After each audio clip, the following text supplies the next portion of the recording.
Yeah, it is what it is, dog. What you gonna do and shit, man. Sometimes, you know. We can make that food, you know. No, that's not the type of people we are, bro. We are gentlemen in this fucking studio, though. And we're live too, Killa. So start incriminating yourself, sir. Hey, can you send me that link? Oh yeah, let me send you that link right now, dog. Let me see that link. Here we go. Oh shit. Damn, my shit just went limp. I hate when that happens. Let me just do this for the homie real quick, everybody. Give me 1 sec. Let's do this.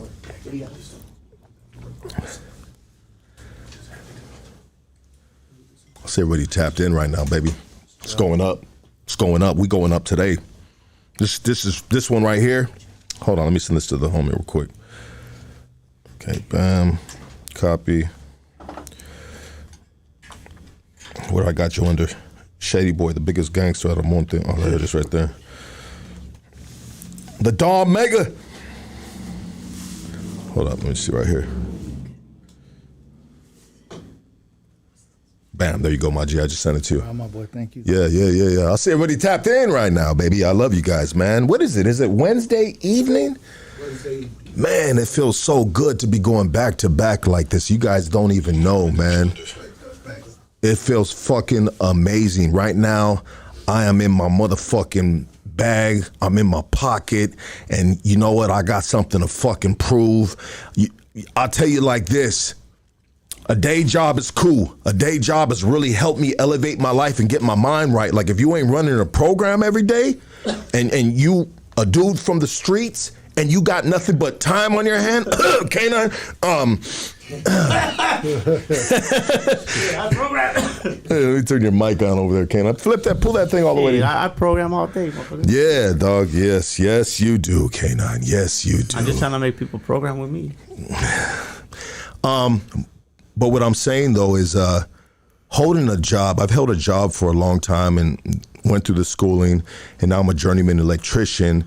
And still, this is where I love to be at, bro.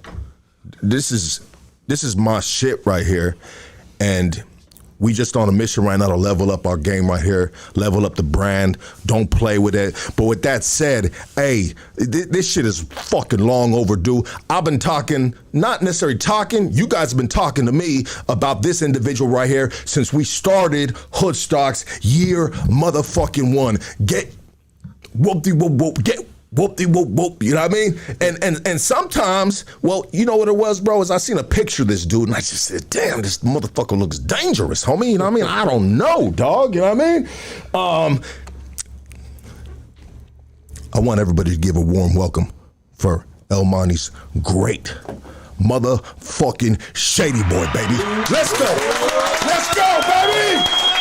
I want this finest. Yay! How you doing, brother? I'm doing well, my boy. Thank you for having me. I appreciate you. Absolutely, you know, it's brother. been a long time coming. You know what, bro? When it makes sense, right? Yeah. Sometimes I don't really try to like strong arm nothing. I mean, you ain't gonna strong arm no gangster, but I'm just saying, like, I don't ever try to push too hard. Sometimes I might tap in, or sometimes I might look from afar and be like, you know what, one day we will connect when the time is right. Yeah. And that time is today. Shady boy, baby. Shady boy. So you motherfuckers already hitting that 500 people tapped in. I'm sure it's gonna get to 1,000. I'm sure it's gonna get to 1,500. Shady boy, you are, I mean, for one thing, you're an artist. But before you are an artist, you are Shady boy from this side of the town, right? Yeah. You know? From EMF, yeah. Yeah, EMF, Monte Flores, right? Yeah. And so that's who you are before you are music. Yeah. Yes. And so, and I understand that. Sometimes there's individuals that they're just the rapper guy. You know what I mean? But you've been through some shit in your life, man.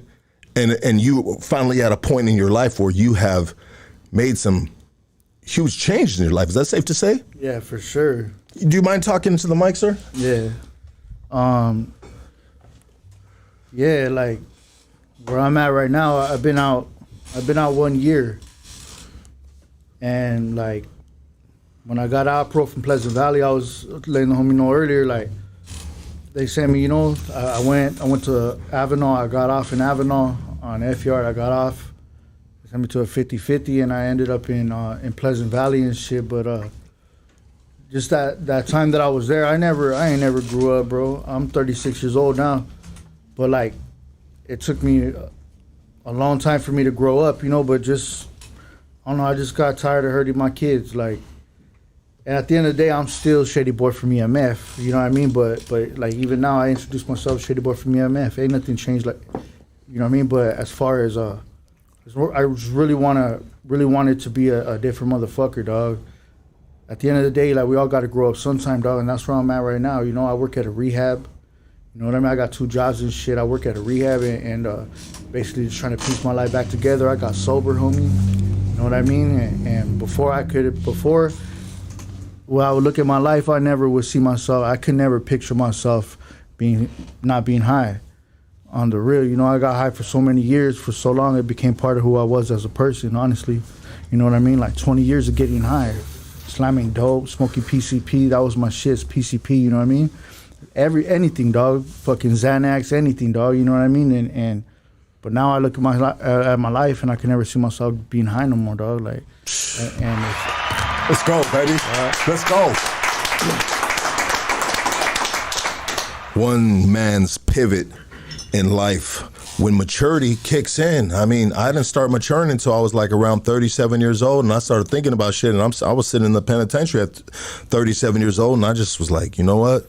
You start, you know, reflecting. And I was that same dude too. Homie, I'm still learning how to fuck without being on drugs. You ever fuck on methamphetamine? Yeah. It's a whole different type of fucking, right? Yeah, it's a 50-50, homie, you know what I mean? It's a 50-50. Sometimes that shit don't work. You know, you get too high of this, you know what I mean? So, you know what I mean? In my experience, though, I used to hate that shit, but now, you know what I mean? Motherfucker goes strong, though. Yeah, there you go. Corrected that shit. Sobriety, I only used to know one move, and that was called the jackrabbit, dog. Jackrabbit the fuck out of that pussy. One gear, bro. One gear, and that's 100 miles per hour. You know what I mean?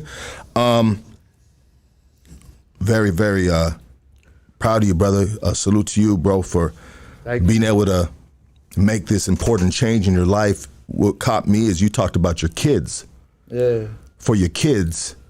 Hell yeah, that's what really woke me up, homie. Like, I just remember fucking a while ago, you know, I had my oldest son, dog, we had a conversation, and my son had said that basically he prayed that I would never forget him.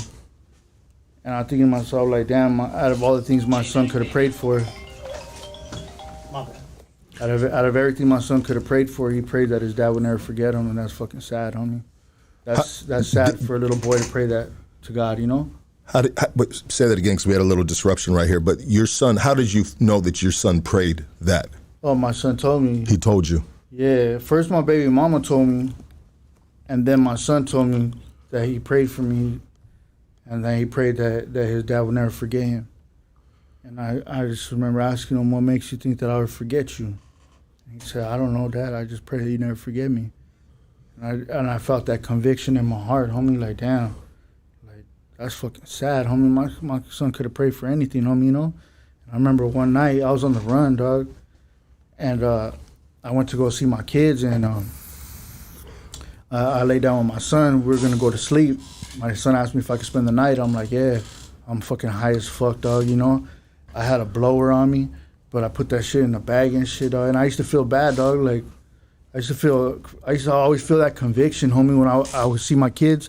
I have a blower on me, and last time my son ran up to me and went and like hit me on my lap, and I remember back, like, hey, watch out, man, like, and I'm thinking to myself, like, damn, that's fucked up. He would invite me to church, and I'll have a blower in my pocket just because I always had a blower on me, dog. And I would always feel bad, but not bad enough to not bring one with me because I felt like I needed one anywhere I go, dog. You know what I mean? That's just what it is, dog, like in the streets, dog, you know? And the way that I was living, dog, you know? And so anyways, I just remember my son, that day, though, when I spent the night with him, my son, I'm hugging him, we're going to sleep, and he says, good night, Dad, I love you. And I told him I love you more. And my son, he just goes like this, and he looks at me, and he goes, "No, I love you more than you love me, Dad." I said, "We love each other the same." I said, "No, I love you more than you love me, Dad." Man, homie, I was just hugging my son, like trying not to cry on him, dog. You know, because that shit really hurt my heart. But even that wasn't enough to change me, you know. Because at the end of the day, like when I leave here, I still got to go back. You know what I mean? To the way that I'm living. So that wasn't enough to change me, dog. And when I hit the pin this last time, and they sent me to this 50-50 yard, homie, you know, and it is what it is. I'm going to do what I got to do, dog, you know. So I get off on this 50-50 yard, get packed out, all that shit, dog, you know. And I'm sitting in that stand-up cage, burnt the fuck up, dog, burnt up, homie. And they let me stand under the water for a little bit. From the mace. Yeah, from the mace. But if you ever been maced in the pen, you know all that shit goes down to your balls, to your feet, every crevices, to your asshole. Your asshole's burning. Yeah. Every little crevices, homie. You know what I mean? And everything's burning, dog. And I'm just thinking to myself, like, damn, this sucks, dog. This shit sucks, homie, you know? And I'm thinking to myself, like I'm thinking about my kids, dog. What my son's saying to me, and I'm just thinking to myself, like, damn, this is what you deserve, homie. Like, you love this shit, dog. You choose this shit over your kids. You choose this shit, you know what I mean? And in my mind, I'm like, no, I know I love my kids more, dog. But I'm fighting with myself. Man, if you did, you wouldn't be here, dog. If you did, you know what I mean? So when I got out, my biggest fear, that was my wake-up call to get sober, though. Because there's drugs everywhere in the pen, dog. You know what I mean? And I'm like, fuck that. I'm not doing that shit no more, dog. I'm good. That's where it started. And then my biggest fear was to get out, dog, because I don't want to fail. It's easy to say no to drugs in the pen, you know, but when you go back to where, you know what I mean, to where it's all at, or when it's just right there, that environment, dog, I'm like, fuck, I'm gonna fuck up, dog. I don't even want to get out, dog. So when I did get out, I went to a drug treatment program. My daughter got taken away while I was in prison. So when I got out, you know what I mean, I went to this program, completed this program, and I work there now. They hired me, and I'm about to get my daughter back too. You know what I mean? Yep. This is what Hood Stocks is all about, man. This is why we started Hood Stocks. I mean, these are the stories that we've shared since the beginning. It's just to inspire other people and shit. It's not to promote to go fuck up. It's to promote. Sometimes you got to hear these men's story to maybe fix your life before you head down that road. And I just thank you so much, brother, for being transparent, being vulnerable on this platform, and sharing your private life, so to speak, right? Yeah. Your thoughts, you know what I mean? You're standing in that cage and you're having this conversation with yourself, bro. Yeah. Like, nah, dog, you know what I mean? Like, shit, whoa, like, I've done that before. And a lot of guys that are here right now listening, bro, and some of these guys that are in the studio right now have done that, have them conversations. And you know, you got I think most of us are born very innocent, so we have a side of us that might be the godly side, so to speak, right? You know, to do right, you know what I mean? Help old lady, whatever, right? Oh, that's Mando. That's our culture, though. Even in the gang culture, my boy. Yes, of course, exactly. We're gonna help old lady, dog. Exactly, and maybe that's not the best reference or analogy I know what you to mean, use. though. I know what you just being a good person. Yeah, being a good person. Yeah, I know what you mean. Yes, being a good person. But then we have this other side that is still a good person in regards to the game, right? We have our rules. We have, regular, and we conduct ourselves a certain way, which is, a little bit of class and all that other stuff. Sure. But that's the devil's kind of on that side, right? And then if there's we have vices, right? The vices, the drugs, and the stuff that we're used to functioning on, right? Yeah. Some of us get up and drink a glass of milk. You know what I mean? And some of us get up and get their motherfucking head right real quick. Yeah. You know what I used to say? I got to get right with God. You know what I mean? I gotta get high. I got to get right with Jesus. You know what I mean? That's not cool, but yeah. Yeah. And I hate to laugh at that, but we all said some stuff like that. Yeah. On a sick ass one, and you're just tripping the little homies out, or you're tripping old girl out, you know? Jesus, yeah. Yeah, she's like, I don't know if I should run or if I should just open up my legs and get the. They love that shit. They love that crazy shit, bro. Yeah. I have a question for you, brother. So the 50-50 thing, the 50-50 yards is kind of a new thing to me. So when you knew getting, going into that 50-50 yard, obviously you knew it was a 50-50 yard. And so you knew that, hey, you know what? I'm just going to go through the motions. And once I get in there, you know what I mean? It's not like you're going to tell the hooter like, hey, man, I can't go in there. It's a 50-50 yard. You're like, the program is you go in there and you deal with it accordingly. They ask you, they let you off the bus one by one because they want you to make your own decision. Yeah. You know, so they don't want you to be influenced by nobody. So when you get off, they're gonna ask you at R&R, like, are you staying or whatever, and you don't say nothing. Yeah. You don't say nothing. You don't say I am staying. You don't say I'm not staying. You don't say nothing. I heard people saying, oh yeah, I'm staying, but they got off anyway though. You know, I wouldn't even say that. Fuck that, because I don't know what's gonna happen after that. Yeah. You know what I mean? So I didn't say nothing, and what do you call it? They're like, all right, well, basically, they set it all up. I jumped on the back of a golf cart. They're like, all right, they're gonna take you to whatever yard. If you see anybody right here, don't get off on them. We're gonna send you to the yard. You'll be able to handle your business. They set that whole shit up, dog. Yeah, you know, they already know. Yeah, they're looking at you and they're like, oh yeah, this too room. Yeah, so fucking. So when I remember I landed right there on F yard. I was in the work. What's it called? I forgot. The work something, right? So I'm right there. And the sergeant comes up to me and asks me if I'm going to stay. I don't say nothing. Kind of like the Sally Port of going to the work, the work thing where you go in and out of work. You know what I'm talking about? Yeah, I can't think of it right now, but the work release. Work release. Work release, right? So he's asking me if I'm going to stay. I don't say nothing. And then he's like, all right, well, he's like, if you get down when we tell you to get down, then we won't pepper spray you. I don't say nothing. All right. So you have your property with you, dog, you know? So the homies had already told me, when you go out to the yard, leave your property by the door because they'll steal that shit. You know what I mean? They'll take that shit. So, all right, because there's going to be a gang of them. Damn, no rules up in that bitch. Huh? They're going to steal your shit. They're PCs, they don't give a fuck, dog, you know what I mean? So fucking scavenger yard. Yeah, so you go, there's like fools, there's cops in a half a circle and fools in a half a circle. Oh, damn. Yeah, so the cops are right there. They already know what time it is, dog. They set that whole shit up, which is fucked up. Because whatever I go, I get off, and then they pepper spray me. First they pepper spray me, and it didn't hit me at first because I seen the canister go up, and I turned around, pepper spray me in my back, and one of the PCs, he had kicked me in my stomach, dog. We were fighting, and he kicked me in my stomach. So were they waiting for you right there? Yeah, fuck. They're waiting. Even when the PC, when I was walking up to him, he was going like that. He was like, "What's up, dog? What's up, dog?" Putting his head back. Yeah, they set it up. I'm telling you, dog. Yeah, they set it up. So I get off, whatever, and fucking I remember when they took me to the shower. Fucking IGI was right there. IGI took a picture of me and all that stuff, and then but they only let me stand under the shower real quick, dog. I haven't been pepper sprayed like that in a long time, homie. Yeah. So I was like, fuck. I was like this, wiping my face in the grass, dog. Yeah. Handcuffed, wiping my face in the grass. That makes it worse too. Yeah, that shit. And bad, now you're dog. itching from the grass too now. Yeah. But, no, they don't give you no damn milk, fool. They don't give a fuck. This fool said milk. Yeah. Can I get a milk? Yeah. 2%. 2%. Yeah, they're not fucking with you. Almond milk. I'm allergic. Yeah, for real. Yeah, special diet. Yeah. So, anyways, but honestly, like that was a real experience, dog. I've been in prison a gang of times.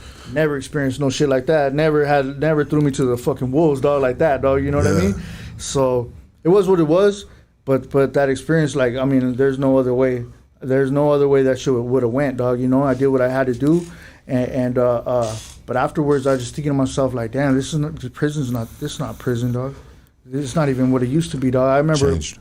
I remember like prison was a rite of passage before, you know. Yeah. I was 19 years old, my first time ever going to prison, dog. You know, and fucking this wasn't it. Before it was like, okay, I feel home, you know.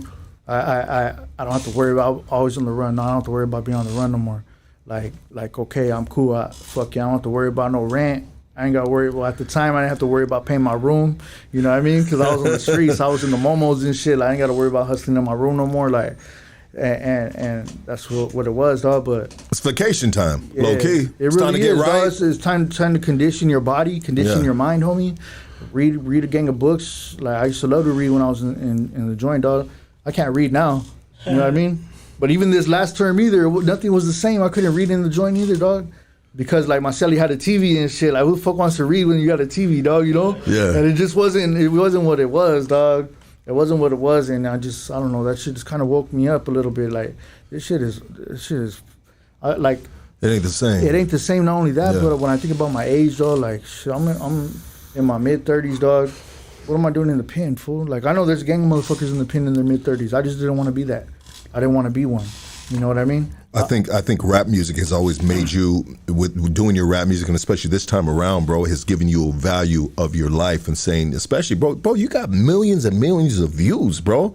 Yeah. You got music videos. I was checking out your discography or your YouTube videos, your number count, bro. Homie, there ain't no lightweight views on that shit. This dude got 1 million+ views on his shit, and then and then having you on, everybody like, this dude a poet, bop bop bop, whoop whoop whoop. And I was just like, this is one of the Monte's great right here, you know, and it's a very honor to have you here, bro. It's a privilege, this platform. I mean, you individuals like yourself make this platform of what it is, and it's good homies, bro. That, you know. Oh yeah, I appreciate that. For thank real. you, brother. It's an honor to be right here, my boy. Thank you, doggy, so much. So let's do it like this, bro. We know where you're at in your life right now, but there's a journey that got you to this point. Yeah. Growing up, you grew up. Did you grow up in Monte? Yeah, I grew up in Monte. Yeah. Okay, with moms and pops? Nah. No. What was your family dynamics in your household growing up as an adolescent? As an adolescent, well, I'll take you all the way back, dog. Like, I got taken away when I was 2 years old. Why did they take you away? I'm assuming because my mom was on drugs and shit like that. And so I got taken away. I was in foster homes. I was sometimes I was with family, sometimes I wasn't. So I was in foster homes, group homes, placement, boys' home, fucking all that shit, dog. And that's how I grew up. So I grew up really, I grew up with anger. But I mean, I think what overshadowed my anger was like the hurt in my heart, dog. Like I felt like damn, nobody give a fuck about me, dog. Like you know what I mean? So. That's like, yeah, I had anger. That shit, your sadness turns to anger, my boy, and your anger turns to hate. And I had that in my heart, dog. But more so, I just had that, like, I don't know, that feeling of abandonment and shit like that, dog. You know what I mean? And so that's how I grew up. As far as my adolescence spent in fucking in boys' homes and shit, dog. And honestly, that shit prepared me for being in jail. You know what I mean? Cause I was in Leroy's boys' home, but also like that was a blessing too, my boy, because Leroy's boys' home, they had in Laverne, that shit had a fucking they had a music program, and that's what got me rapping. You know what I mean? Let me ask you this before we get into that Leroy's boys' home, because it sounds like it was a blessing in your life, undisguised blessing maybe at the time. I mean, you figured that out, but we'll get to that. But while you're in this boys' home, I mean, do you have siblings? Did you have any parents, grandparents, anybody that would come visit you while you're in these foster homes, group homes? You know what? My grandmother, she that's the one right there that always tried her best to. I went to live with her too. As a matter of fact, she took me in. I ran away from a foster home and fucking she took me in, but I was already a bad kid, dog. So what age was this? This was around 7th, 8th grade. 7th, 8th grade. Yeah. So anyways, I went to go live with her. I was already a bad kid, my boy. So I got expelled from Columbia Middle School in my hood, and then I was going to Twin Cities to another. It's like a kind of like a fucking a continuation school for junior high, and so I was going there and shit. And then I ended up getting expelled from there too. I ended up getting arrested right there, and I remember the day I got arrested, my grandmother was just like I can't raise another teenager. She raised my sister, you know. And another thing, but I think it wasn't even her fault, my boy. Like when I think about it, it was my fault. But obviously it was my fault. But I think the hurt that I felt when she told me that, it stemmed from all the rejection and the abandonment that I felt from other people. So it made me feel something toward her, and it took me a long time to realize. Honestly, this time in the pen, you know, I was thinking about it like, damn, my grandma was always there for me though, and it was always me who fucked up, dog, and I had the nerve to like feel some type of resentment towards her, you know. when really it really wasn't her. It was someone else, dog, that did that. You know? Yeah, but you didn't know any better back then, bro. Yeah. You know what I mean? Think about it. If you're 7th grade, you're in elementary school, going through these type of settings. Is all you know is how you feel, and that's emotional, right? I think intellectually, right, they say that we don't really start 18 years old, even though I was retarded as shit as 18 years old.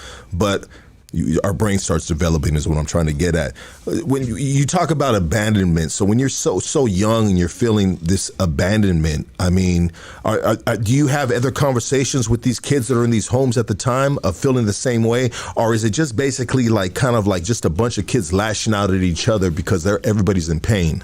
I think that's what it is right there. You know, like there was still dysfunction. Even though I was in foster homes, that don't mean it was a better place. Like, there was still dysfunction. I was in foster home with people on Section 8 welfare, and it was crazy. I was in a foster home in Baldwin Park, and there's a elementary school right there named Foster Elementary School, and I used to think that I was there because I was a foster kid. You know what I mean? That's just the name of the elementary school, but I used to think, okay, this is why I'm here. You know? Everybody's in foster care. Yeah, right I think everyone's the only one though. I mean, like, not the only one, but you know what I mean? Anyway, so it just. At the time, we're kids too, dog. We don't know, dog. You're making the best out of any situation, dog. You know what I mean? So, without even thinking about it, dog. You know what I mean? At the time, that was a different. Like, honestly, when I was in those foster homes at that age, that was a good time, homie, because that was the time when you could still go play outside. You know what I mean? That was the time when where you knew where all your homies was at is you see all kinds of bikes in the front lawn of somebody's house, dog. You know what I mean? Yeah. So it was cool. That childhood was cool, dog.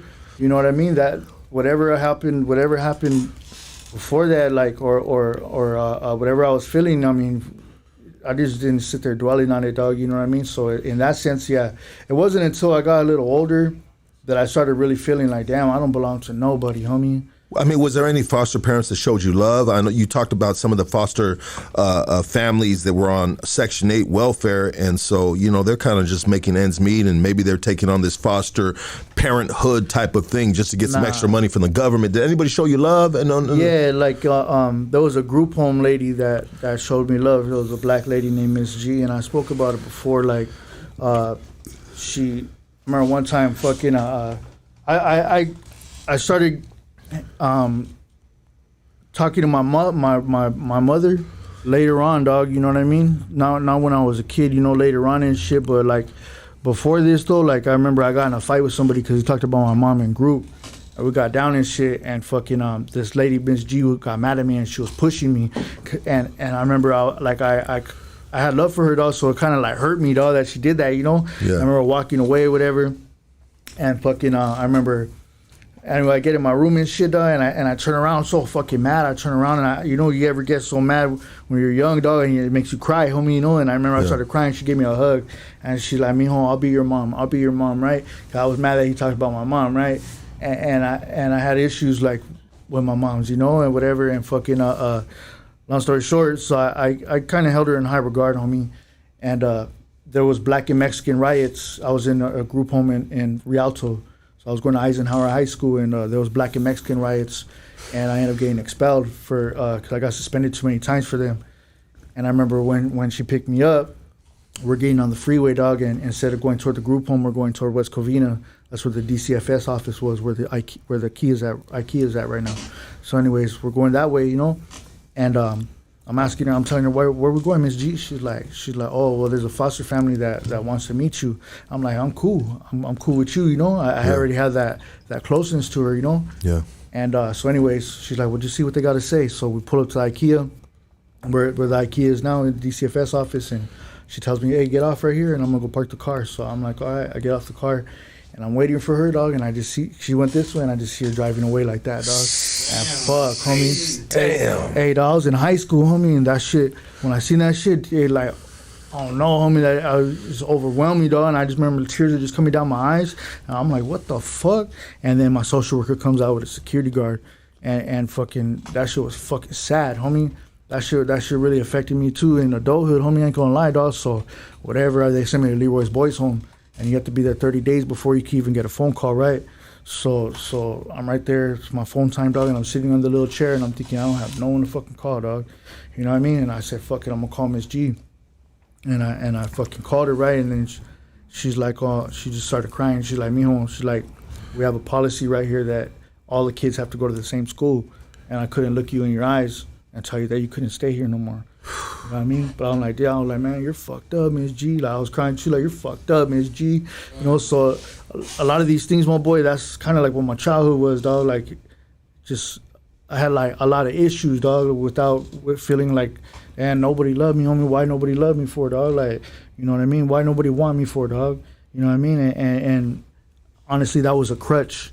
I used that as a crutch into my adulthood because that's when I started getting high. When my mom died, dog. My mom died of AIDS, my boy. My mom and my dad died of AIDS, dog.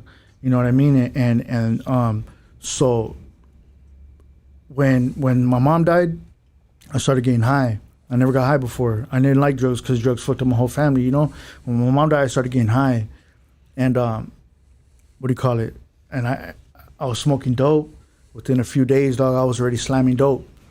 Within a few days of trying that shit, you know, I was already slamming dope, and that shit it made me a whole different person. And so I'm saying, like, I did drugs for so long that it became part of who I was as a person, you know, but now I could never see myself going back there. You know what I mean? I don't ever want to go back there. Like, I've never been proud of myself like that, dog. Like, I'm proud of myself right now, homie, and I'm proud of you too, brother. Thank you. Yeah, absolutely. You know what I mean? That means a lot to me, dog. Like, my homies, a gang of my homies from the hood, like, they're proud of me too, dog. You know, I mean, motherfuckers that seen me fucking doing bad, dog, and the homies tell me, like, hey, dog, I don't want to see you like that, my boy, you know? Yeah. But in my mind, it's like, I ain't gonna stop. This is some type of temporary relief, well, it dog. makes me feel better. It made you feel better at the time. Yeah, it's a temporary It's an comfort. escape. Yeah, when I was going to college to be a drug counselor, right? So I was going for addiction studies, and I remember the professor telling me, like, how could we put people in jail for being drug addicts and shit like that? How could you condemn somebody for something that's a temporary relief to their problems, dog? You know what I mean? And that's true, dog. Like, at the end of the day, addiction goes hand in hand, like, with childhood trauma, like smoking cigarettes and lung cancer does. And that's true, dog. You know what I mean? A lot of people that became addicts, dog, they have childhood trauma. How can we condemn them, dog? We gotta help them. You know what I mean? Absolutely. Damn, bro. Whew. Shit is deep. Let it breathe a little bit. You know, if any got any heart of this shit coming out your mouth, bro, you know what I mean? Like, you still feel the pain, huh? Even now, my boy, I ain't gonna lie, like, I don't think that's something I'll ever be able to shake, dog. Like, I still second guess myself. Another thing too, like, not feeling like I belong to nobody, not feeling like I was worth anything. I still have that now, homie, like, especially like with this music shit. With this music shit, dog, like, I could have been something, dog, with this music shit. And I know I probably still could be, dog, you know? But I never really went full-fledged with it, dog, just because I don't know, like, whenever, it's like self-sabotage, my boy. Whenever I see something going good for me, I do something to fuck it up. And sometimes I'm not even conscious of that shit. I just do it, dog, because maybe part of me feels like I don't deserve that shit, dog. With this music shit, like, even now, coming here, homie, I'm like, what am I gonna talk about? Like I was telling you earlier, like, I kind of shied away from the music now because I got sober, my boy. Like, I'm not in these streets no more, my boy. Like, so many of my life, dog. Yeah, I was really in the streets, really in the field, dog. And now it's like I'm doing good, my boy. So what am I gonna rap about? How do I expect people to listen to my shit, dog? You know what I mean? But then coming here, when we both announced it, I'm getting fucking my DMs are blowing up, dog. Like, yeah, hell yeah, we're proud of you, dog. Like, this and that, you know. Huh? It made me feel good. Like, damn, maybe I'm tripping, homie. Maybe that's just old shit, dog. You know what I mean? Hey, you know what? If you guys think that he's tripping, because I think he's tripping, bro. I think this is just the beginning of everything for him, bro. You know what I mean? You know what, brother? The beginning of everything didn't start for me until my fucking 40s, to be honest with you. You know what I mean? It may just be still starting right now. You know? It is never too late to turn around and reach greatness and achieve all your motherfucking dreams, bro, and feel worthy, feel loved, and know that the city ain't gonna motherfucking abandon motherfucking Shady Boy. No more, baby. We here for you, doggy. We here for you, and I promise you, dog, anything that I can ever do, we gonna do it, baby. You know what I mean?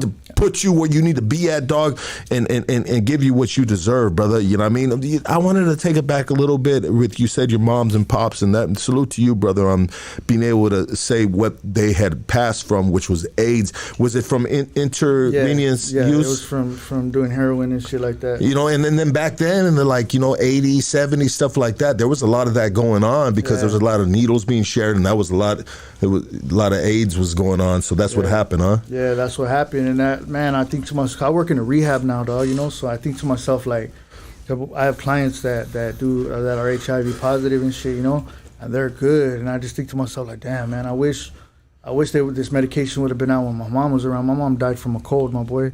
She died from a common cold. She didn't have enough fucking antibodies to fight that shit off, dog, so she ended up getting pneumonia and dying, dog. You know what I mean? And even then, dog, look, I was in Leroy's boys' home, and they let me out for 2 weeks to say bye to my moms and shit, dog. But I was young, dog, you know, and I just wanted to run around the hood and shit, dog, you know. But obviously, my mom came first. But then, like, the doctor said she was gonna be all right to start looking into a nursing home and shit, dog. So I took that as like, okay, my mom's gonna be cool. And I dipped out, was running the streets. I'm home for 2 weeks. I never used to go on home passes, dog. So it's like, man, I want to run around the hood, you know, and fucking I'll rewind it for the months, for the time leading up to that, dog. I ain't gonna lie, dog. I always felt like I killed my mom, dog. For a long time, I felt like I killed my mom, homie, because my mom lived with AIDS for 14 years, dog. She lived with AIDS for a long time, dog. And I remember I came home on a home pass, right? And it was New Year's. It was New Year's 2005 to 2006, and I was gonna go kick it with the homegirl, right?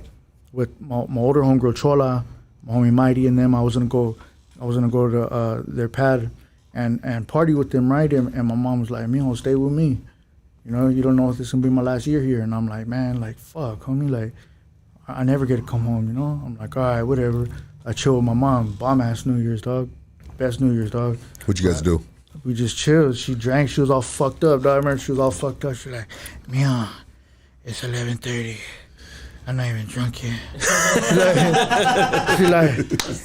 She's like, "You think I can pull it off?"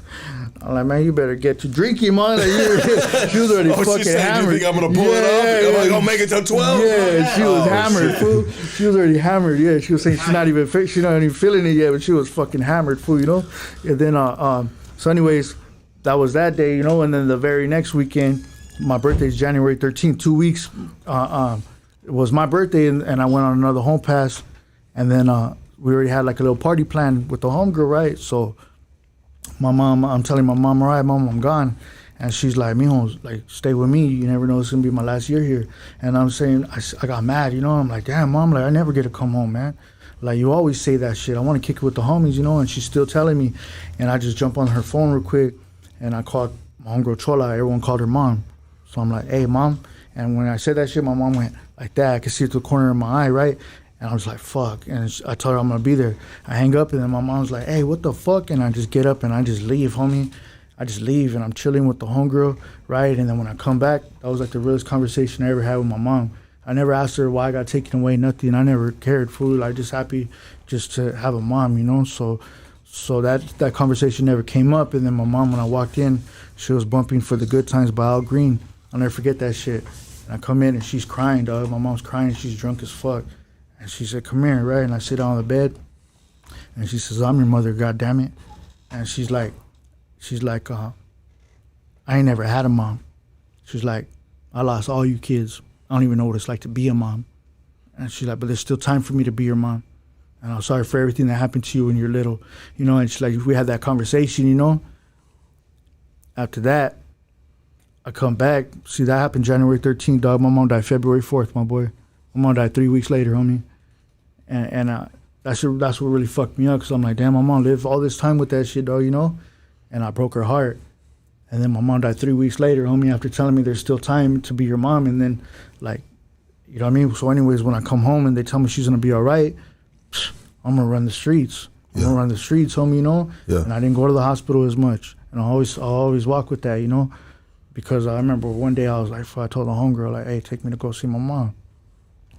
And I go to see my mom, and I see my auntie and my stepdad in the front in the parking lot and shit, and I go over there like, how's my mom doing, you know? She's like, they're transferring her right now. I'm thinking she's going to nursing home or something. Nursing home, dog. And Yeah. they're taking her to the morgue, my boy, you know? And I just remember like, damn, like, when she told me that shit, I'm just like, what the fuck, like, and I always felt like, damn, man, I let my mom down, homie, you know? Then I started getting high. I didn't get high then. Then I started getting high. And I went full-fledged. I went full force with that shit. And I let her become me, homie. I let it become me. I let it ruin my life, dog. And what do you call it? I use that shit as a crutch, and it made for good music, dog. Pain makes for good music, dog. Yeah. And a lot of my best shit, dog, it all comes from my demons, dog. Like the deepest, darkest fucking hurt in my heart, homie, you know? But what I'm happy about is like I have a lot of fans that tell me that I got them through some shit. You know what I mean? Like I spoke to people's hearts because I was speaking from my heart, dog, you know? So like I had somebody come up to me today. Somebody see me, walk up to me like he knew me with a big old smile. So I'm like, all right, was I buzzing with this food, dog, you know? Yeah. I'm like, what's up, my boy? And he's like, hey, my boy. I was like, oh, what's up, Shady Boy EMF? He's like, yeah, I know who you are, man. He's like, hey, dog, you got me through some dark times, homie.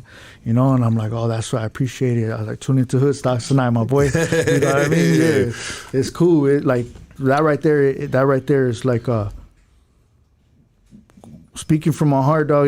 I did when I would rap, I would just be talking about what I'm going through, and I would listen to it over and over and over and over, and I would feel some type of relief a little bit, dog, you know? It's like when people hear songs that remind them of a situation that they're going through, they feel relief. Well, I was speaking exactly what I was going through, dog.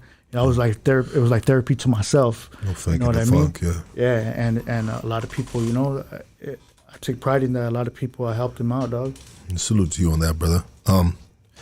It's unfortunate sometimes, but I think that's what we do right here, Hood Stocks. You know, we share these stories, and it helps people. Even these podcasts, you know, helps people get through whatever they're going through. They can reflect, they can relate, and they can hopefully adjust for the good and not the bad.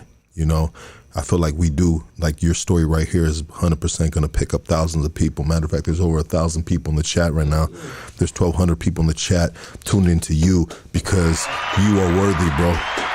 You know what I mean? You are worthy, and what you went through is not in vain. I believe that's the way to say it, or if they would say it, if it was a religious man talking to you, which I've had religious people talk to me before, and I think they've used that rhetoric. When your mom had talked to you that one time, was that one of the last conversations or real conversations you had with her before she passed? Yeah, for sure it was. Sure it was, huh? Because remember the next time I went to go see her, she was really weak. She couldn't walk to the bathroom, so she would put her arms around my shoulder like that, and I would walk her to the restroom, and her feet would drag like she had no strength. She'd be laying at the edge of the bed, and her arm just hanging down like she was really weak, dog.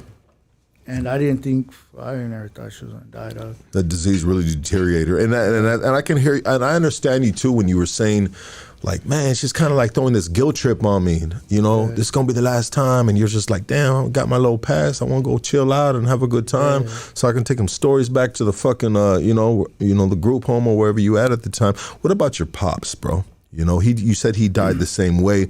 Was there any interaction with him before he met his demise? Okay, look, so it's like a little. I had two pops, right? Kiki from my hood, he raised me. My name is Richard Torres. His name's Richard Torres. He raised me, right? So basically, he got with my mom when I was in her stomach. He knew, and he still manned up and was my dad. So he was in and out of jail. I never knew that he wasn't my dad. I never knew that until I was 17 years old, dog. So the whole time, he is my dad. He's my father, dog, right? He raised me. He took me to the beach, Universal Studios. I remember him, dog, you know? And he died November 9, 1995, right? He died, I believe I was like 9 years old when he died. And he died of AIDS. And then years later, I find out that he wasn't even my dad, you know? And so then I met my blood dad, my blood father. His name was Duty from Eastside Clover. My mom's little gata from Eastside Clover. His name's Studi from Eastside Clover. And when I found out that he was my dad, my mom told me, like, the reason why I never told you is, like, because your dad got shot in his head and that he's not there no more really, you know, like, he's different, you know. But she told me where he kicked it and all that, and I didn't meet him until after she died. And one day, me and my sister are driving. He lived by Rosemary Park. And one day we're driving, and I see some fool that looks exactly like me. He had a big-ass mustache, and he had a tattoo on his face right here. Oh, and when I seen this fool, I knew it. I told my sister, that's my dad. But see, me and her share the same, Kiki's her blood dad, and he raised me. You know what I mean? Up until he died. So when I tell her, hey, that's my dad, she looks at me like, what the fuck? What you mean that's your dad, you know? And I'm like, turn around. She don't want to turn around. So finally I'm telling her, that's fucked up. So she flips a bitch. We go back, we can't find him. And I'm mad, I'm hurt. I'm mad because I wanted to meet this man, dog, you know? And fucking, we're going to pull into the store. He comes out the liquor store, right? So I walk up to him, like, what's up? He's like, what's up, youngster? I said, are you Turi from Clover? And he goes, Simon. I'm like, my name's Richard Torres. I'm like, my mom's little gata. I'm like, you're my dad.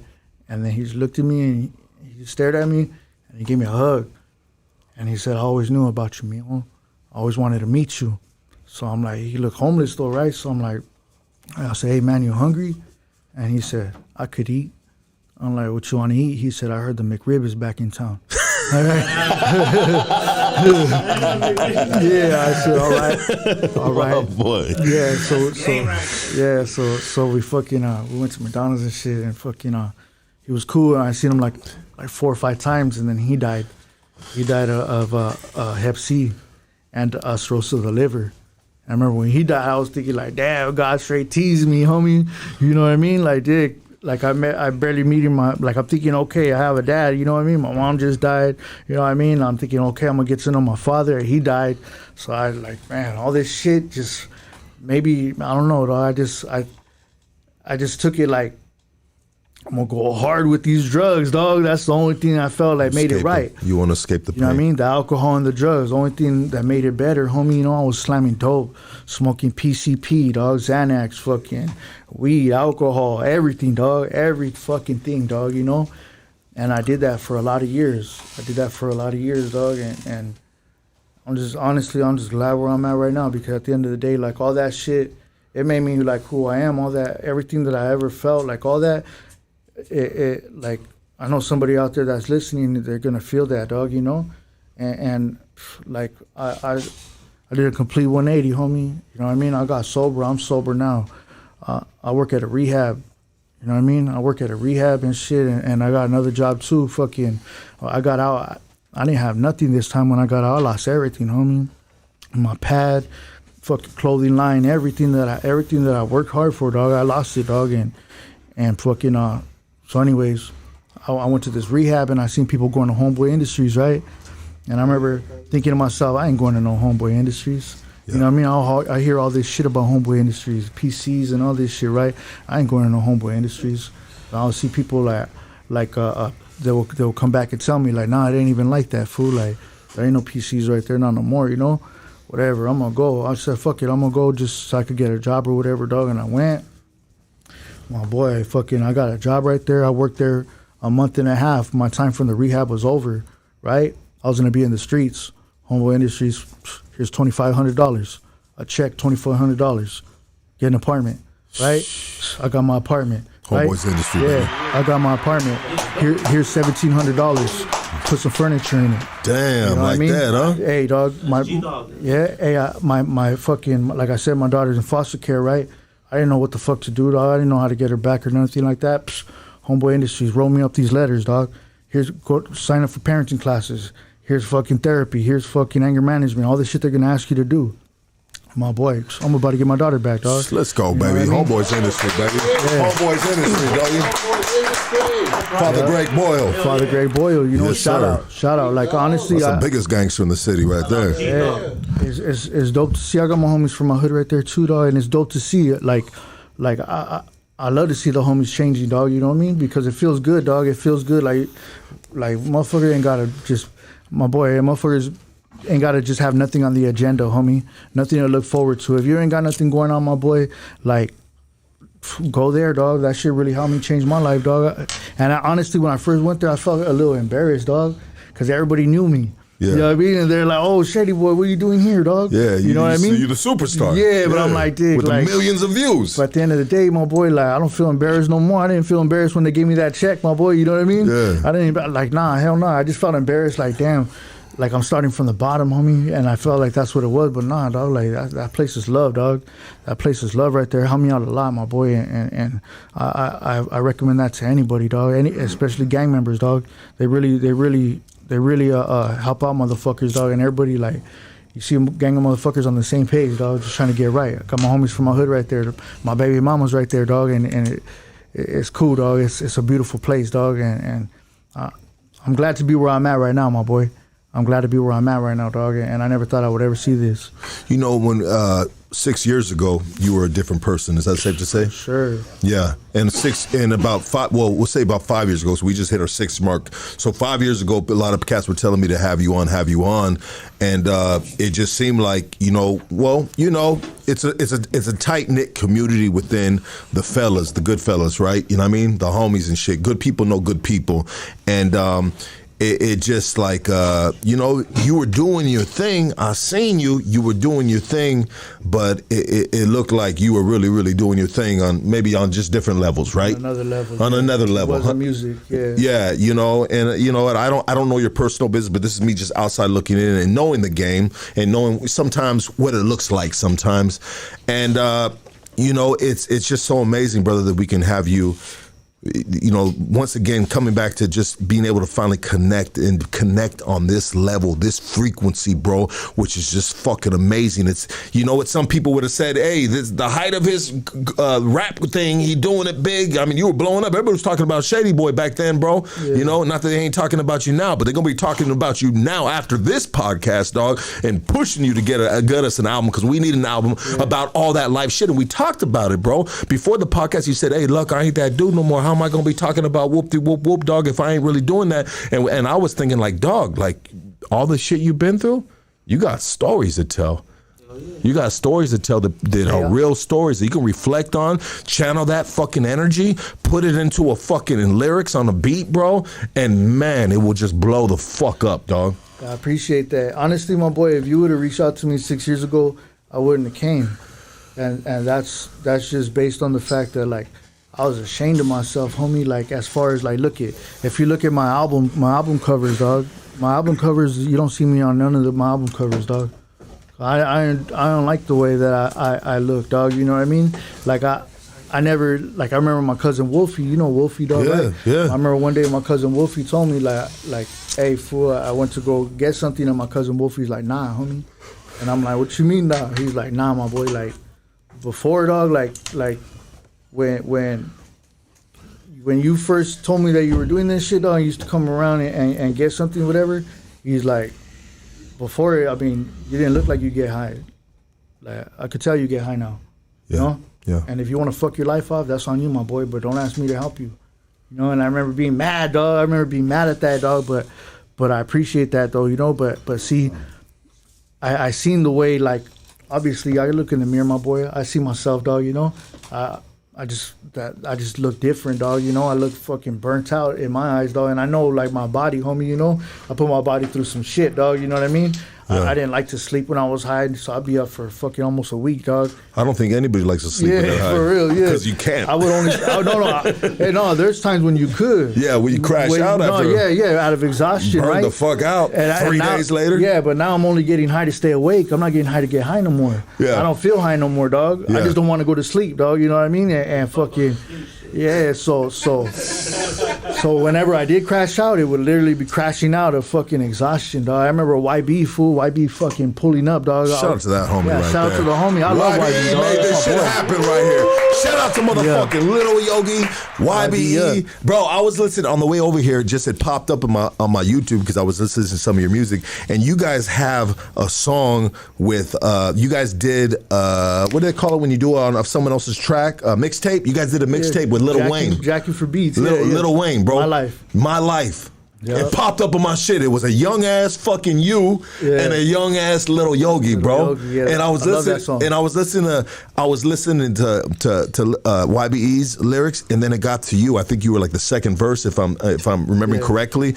And bro, you were talking about some shit. How many fucking 50 cc's? Methamphetamine, yeah. And I said, damn, this dude really. But see, that was like a song like from my mom's though, you know, and I love that song because of where I was when I wrote it. But I kind of like, man, I wish I would honor my mom in a better than a song, you know. But I was just speaking what it was, you know. Like I was saying, like what it say, fucking I can't escape the pain no matter how much dope I smoke. So I spray it in my veins because it's my heart that's broke. You know what I mean? Like. Like that shit was deep. I remember that, especially when they going through that. That's next. Yeah. Losing my mom, that was like one of the worst pains, dog. Like. And you still remember those lyrics? For sure. Because they're embedded in your heart. For sure. Because you're speaking that shit from your heart. Hell yeah. That hit different. That's different lyrics right there. That's the lyrics that we miss to this day right here. Sometimes we don't hear those type of lyrics that are just like really heavy. Like everything's like vibrations now. It's a vibe. You know what I mean? Fucking. Percocet, like whatever the fuck they're doing now. I don't know what the fuck they're doing, dog. But I just like homie, like the great Nito said one time, hey homie, I only do real drugs, dog. You know what I mean? Get them motherfucking pills out of here, dog. Spencer, Nito, I don't mean to put you on blast, dog, but it was just a classic saying. I heard that in the background and shit. Like, dog, Nito was like, get the shit out of here, homie. Where the real drugs? Real shit. Yeah, Big Nito. We side weed miles in the casa, baby. Don't play with it, dog. Yes, sir. Nito, baby. Yeah, hey, so I have a couple questions for you, brother. You know what I mean? And you could ask the two questions I have in whatever order you like to ask. First, we skipped the part about when you got introduced to music in that home in Laverne, right? Yeah. And the second question is which is obviously fucking decades apart, is when you started taking these classes. Like, which classes were the classes that you really like? Oh shit! Like, I'm learning something. Like, and we're talking about Homeboys Industry giving you these classes in order for you to get your daughter, knowing that you're going to need these certificates. You know. Yeah. Ask whichever question you'd like. We'll do the classes one. Yeah. You know, like at that time too. Not only did I start going to Homeboys, but I started going to college too, right? So I went to East LA College for addiction studies, and just everything at that time. Those classes also, like, it taught me a lot. Like I said, like I learned about childhood trauma, how it goes hand in hand with drugs like lung cancer and tobacco, right? I learned that there. I learned like a lot of things in there just about being a parent also, homie, you know. But another thing like about Homeboys, right? I go to these parenting classes and they're run by ex-lifers. You know what I mean? There's people, there's a lady there, Grandpa Green, shout out to Grandpa Green.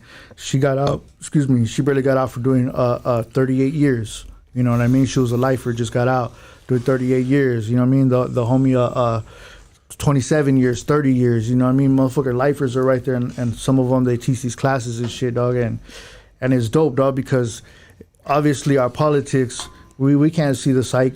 You know what I mean? Yeah. We can't go talk to the site. You can't have no therapist in the pen and shit. And a lot of us have shit that just built up. You know, pent up shit.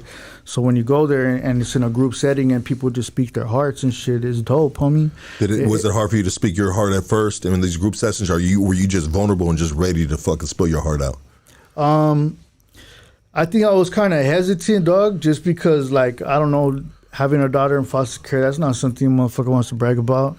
You know, or whatever, you know. But then when they speak on, like, when you first get there, you first go in that class, they're like, all right, everybody introduce yourself, raise your hand, introduce yourself, and let them know how many kids you got and if you have any open DCFS cases, you know. So we'll go down, and I would hear people talk, and that kind of like made me open up, you know. Yeah. Because some shit people will say, I'll relate to it, you know, and fucking So, but yeah, it's a blessing. It's a blessing, period, dog. Just being able to have to talk. And not only that though, like they also have their own DCFS lawyers. They have their own lawyers right there, and they'll go like a private attorney to your DCFS court with you, dog. Wow, help you out. Pro bono type of shit. Pro bono shit, dog. That's sick, bro. It's sick. Like honestly, there's about 5 or 6 people that I know there that got their kids back. And if you know anything about the system, dog, they make it hard for you to get your kids back.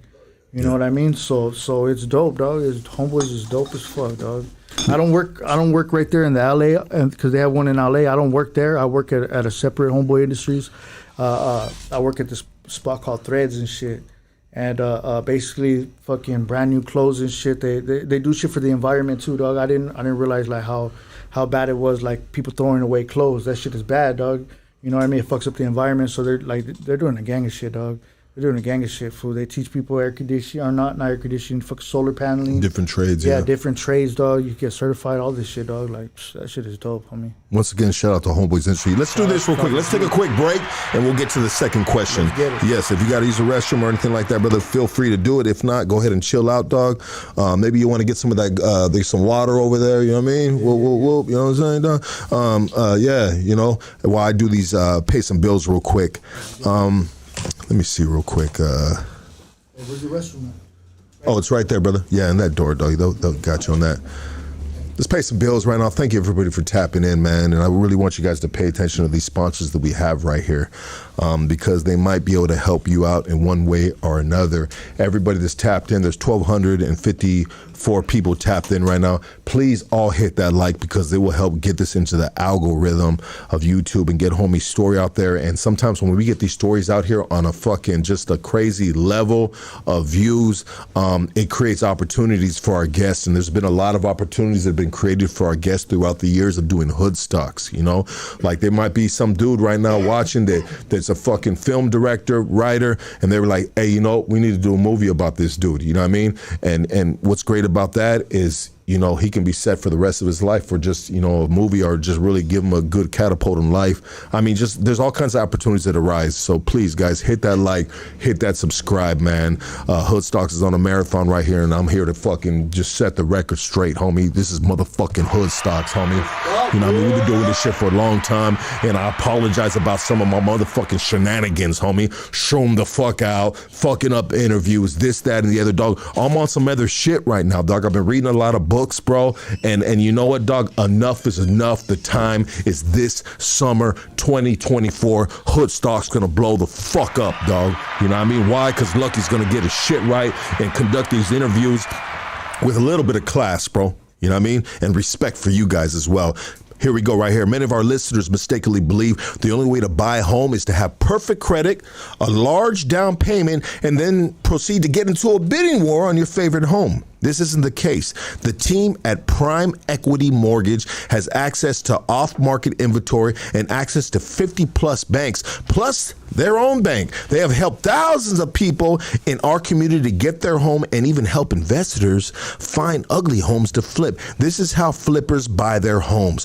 Call Andrew. Check it out. This dude helped me get my home, okay? Call Andrew now and see what they can do for you and your family. And that number is 626-825-6565. Once again, it's 626-825-6565. Now, this next sponsor right here is a long-time supporter of Hood Stocks, and his name is Wolf. You guys know Wolf, all right? He's a resident out of Monte, and he's been supporting Hood Stocks since day fucking one. And finally, he placed it at, and I said, I got you, dog. Shoot me about $20, homie, and we'll make it happen, dog. You know what I mean? And he did that, dog. And I still didn't have enough money to buy a motherfucking McRib, homie, because I heard the McRib was back too, you know?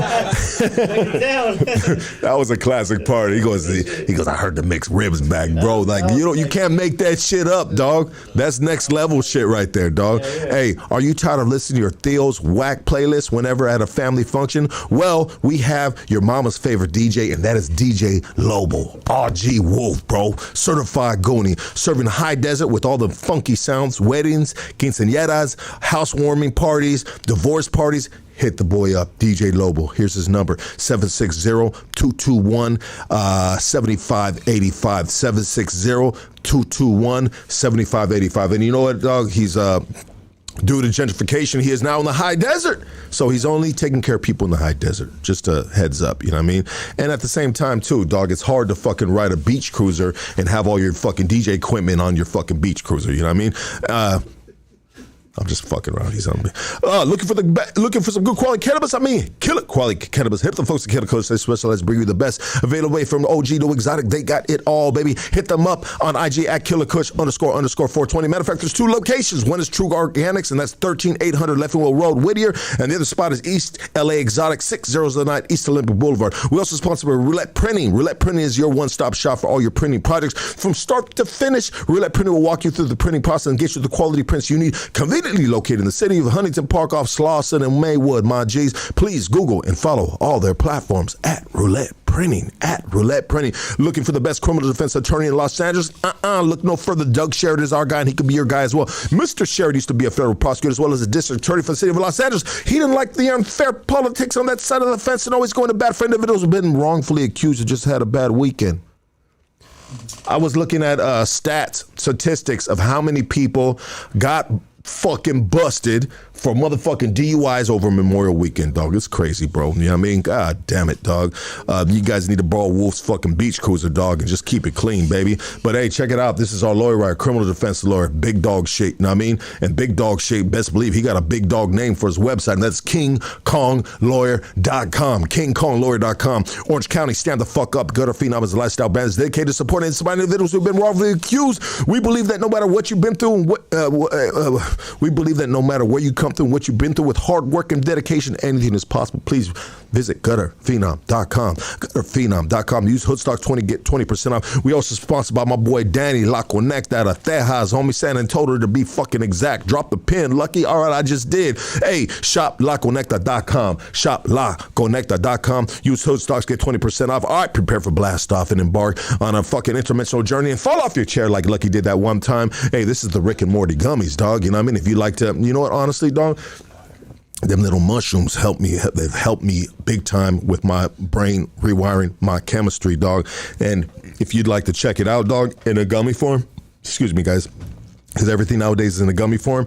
Make sure you give these dudes a follow on IG at Rick and Morty Gummies Official. Businesses, hey, check it out. The one that does all our stickers, Graphic Joe. I want you to just go to his Instagram at Graphic Joe _ drop him a DM, baby. Hoodstocks, let him know Hoodstocks sent you, dog. He gonna give you a motherfucking deal of the day. And also too, we got the homies right here in the casa, baby. This is Sleepy Guile. Hey brother, how can they Sleepy Guile, how can we follow you guys? How can they support your brand right here? What, you know, Collective on Instagram. What is it, dog? Sleepy Guile Collective. Sleepy Guile Collective or Sleepy Guile Exotics. Or Sleepy Guile Exotics on Instagram. And you know, we'll be right back with the legend, the great, my G, dog. You know what I mean? Fuck, dog. This is one of my fucking favorite interviews this motherfucking year, dog.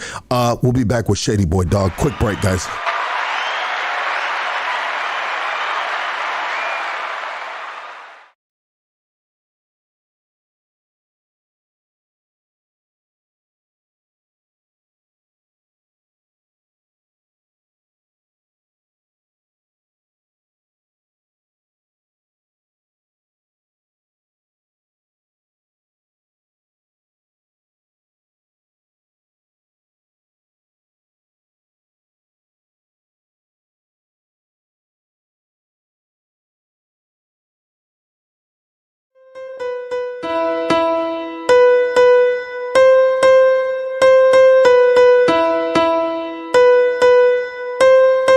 Can I get a moment of your time?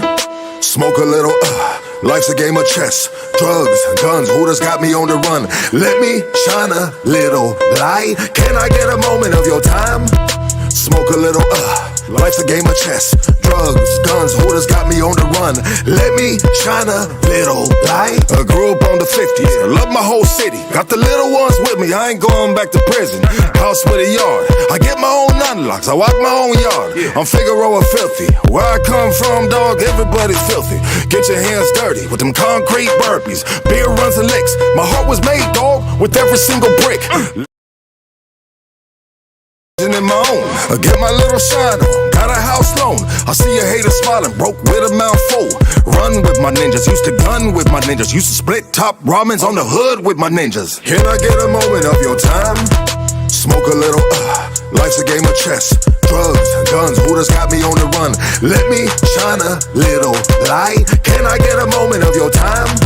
Smoke a little, life's a game of chess. Drugs, drugs.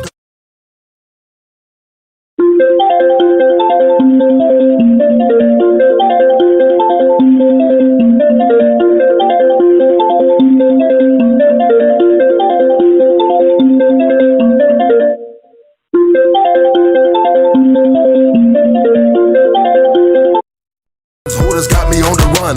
Let me shine a little light. A 53 Torta, Johnny's on the corner. Fidel was on the block.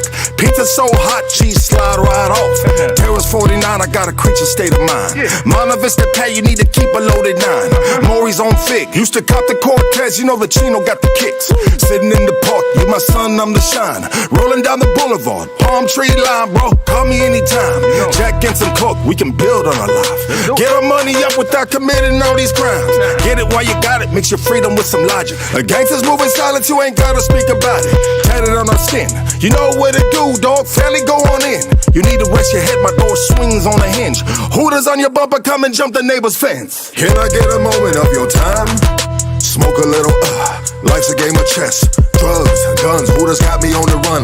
Let me shine a little light. Can I get a moment of your time?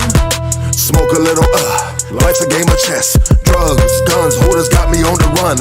Let me shine a little light. A Miriam Street garage. Gonzo, you my bro. Gotta keep your soul alive. Black Sabbath till I die. All heart, pork soldier. Everybody know this. Pull me out of mines, you gon' get the fucking notice. Gentrified faces. What they know about Chuck Taylor fat laces. York Boulevard. Troy's drive-thru. Cop some chili cheese fries before I catch a state line. Cali Mex got the meat. BBQs always turn up on the streets. My homies all crazy. OG homies done made me. Conejo, the homie. Ray Loco, the homie. Yogi, the homie. Night Out, the homie. Backstreet Villain, the homie. Whips, the homie. Let's go deep on me. All respect to the rest of the team. Shit, we miss you motherfuckers. Can I get a moment of your time? Smoke a little, life's a game of chess. Drugs, guns, Hooters got me on the run. Let me shine a little light. Can I get a moment of your time? Smoke a little, life's a game of chess. Drugs, guns, Hooters got me on the run.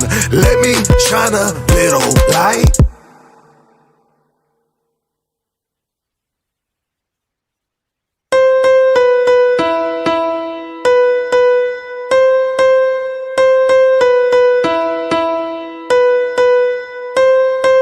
Can I get a moment of your time? Smoke a little, life's a game of chess. Drugs, guns, Hooters got me on the run. Let me shine a little light. Can I get a moment of your time? Smoke a little, life's a game of chess. Drugs, guns, Hooters got me on the run. Let me shine a little light. I grew up on the 50s, I love my whole city. Got the little ones with me, I ain't going back to prison. House with a yard, I get my own baby. So I my own yard. Yeah, I'm baby. Figueroa filthy. Where I come from, dog, everybody's filthy. Get your hands dirty. Pablo, fool. Sound like PD Pablo right there, dog. PD Pablo was That shit cool. hard. That shit's hard, though. PD Pablo had that. Yeah, that's what I'm saying, yeah. Had the whole fucking, his whole city doing this thing. Bring it over here, Mondo. Baby boy. Pop that motherfucking top off, dog. You know what I mean? Is it popped off? Yes, sir. Damn, dog. You know what? 19 crimes, Mondo. Wow, what a fine fucking bottle of wine you got right here, sir. Damn, Hood Stocks is fucking just top notch, baby. We're drinking wine during the week. Yeah, drink that shit with your pinky up. Yeah. Oh, you know I am, dog. Sometimes you do Go that like by this, dog. accident, Go like though. this, dog. Yeah. Yeah. Oh yeah, that's righty. Like the Pruno, my boy. You know what I mean? Pruno, bro. Man, I used to love Pruno. Check this out, bro. Before we get into the second question that I asked you about when you got into that music program at that spot, your favorite spread, bro. Like if Shady Boy is cooking, what is Shady Boy making for the fucking, for the squadron? Man, cheesy manwichis. Oh, is that right? Yeah. Where's K9 at? You ain't here right now. K9 swore he could make a cheesy man squeezy or Ouija. Manwichi, yeah. Manwichi, doggy. And that fool fucking was disgusting, bro. You know what he did? Yeah, hey, how do you fuck up with cheesy manwichi, dog? I'll tell you how. He said no. He says he making the cheesy man wheezy, fool. Yeah. You know how? Louder, yeah, come on. You know what this I'm a dude? jailbird, dog. Hey, this fool has been bragging about making cheesy. I made a regular manwich. It was trash, fool. I did make a cheesy manwich. He don't even remember. Yeah. K9, what is today? What day is today? What day is You today? didn't have to put mustard on. No, you put. It wasn't even the mustard. You know what he put on the cheesy manouji, dog? Grey Poupon. Yes, almost. And then he put sweet and sour sauce on it. Mustard, bro. Homie, own up to your bullshit for once, bro. You are in denial, sir. He is just like, he's acting like he's a churchgoer right now or something. K9 pull up all fucked up and he be like, dog, you gotta change your life, homie, because what you're doing is wrong. You know what I mean? It's like, dog, you look at your eyes, homie. Get the fuck out of here, bro. Well, you know, some dudes, speaking of being in denial, some dudes are in denial until they get busted. Yeah. Right? And I'm not saying you, K9, I'm talking in general with the fellas. They be so high as shit, and everything, what we do when we get high, we justify it, right? Yeah, like you did. For sure, yeah. And you had every right to, bro. Yeah, everyone's against you and all that shit. Yeah, but I'm doing this because, hey, you know what? Fuck this, that, other. You know what I mean? Like I said, like for so long, I used that shit as a crutch to keep getting high, dog. You know what I mean? And I don't know, dog, like, I never thought I would get sober, my boy. I'm glad to be sober, my boy. Like, how does that feel, bro? It feels amazing. Was dog. all the music that you made previously, was that under the influence? For sure. Wow. For sure. Have you recorded anything since being sober? Yeah, and I don't like it, but it sounds cool or whatever. But I think it's my own conviction. Like, how am I talk about gangbanging and all this shit? I'm not gangbanging no more. I'm not in the streets no more, dog. Like, okay. Well, that makes sense why you don't like it, because it's not who you are now, and you're proud of who you are now. Not only that, it's not only that I'm proud of it. It's like whenever I was rapping about my current situation.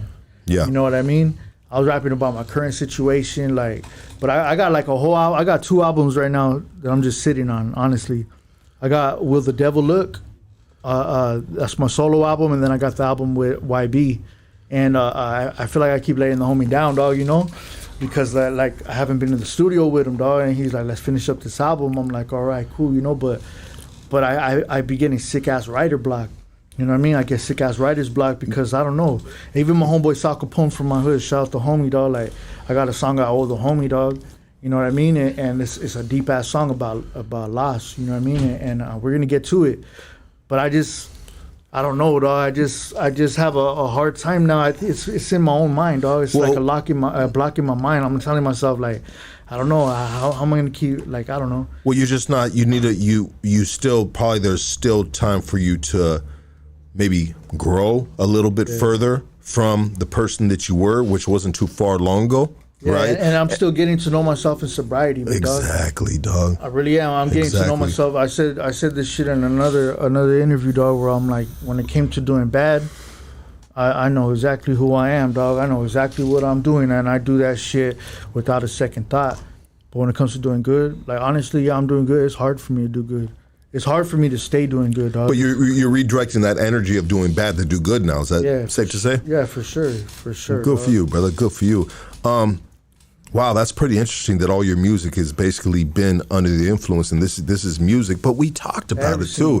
You know, the greatest music in the world is always fueled by narcotics, bro. Yeah. Like, we can go all the way back to Jim Morrison. We can go back to fucking Janis Joplin if you listen to that type of music.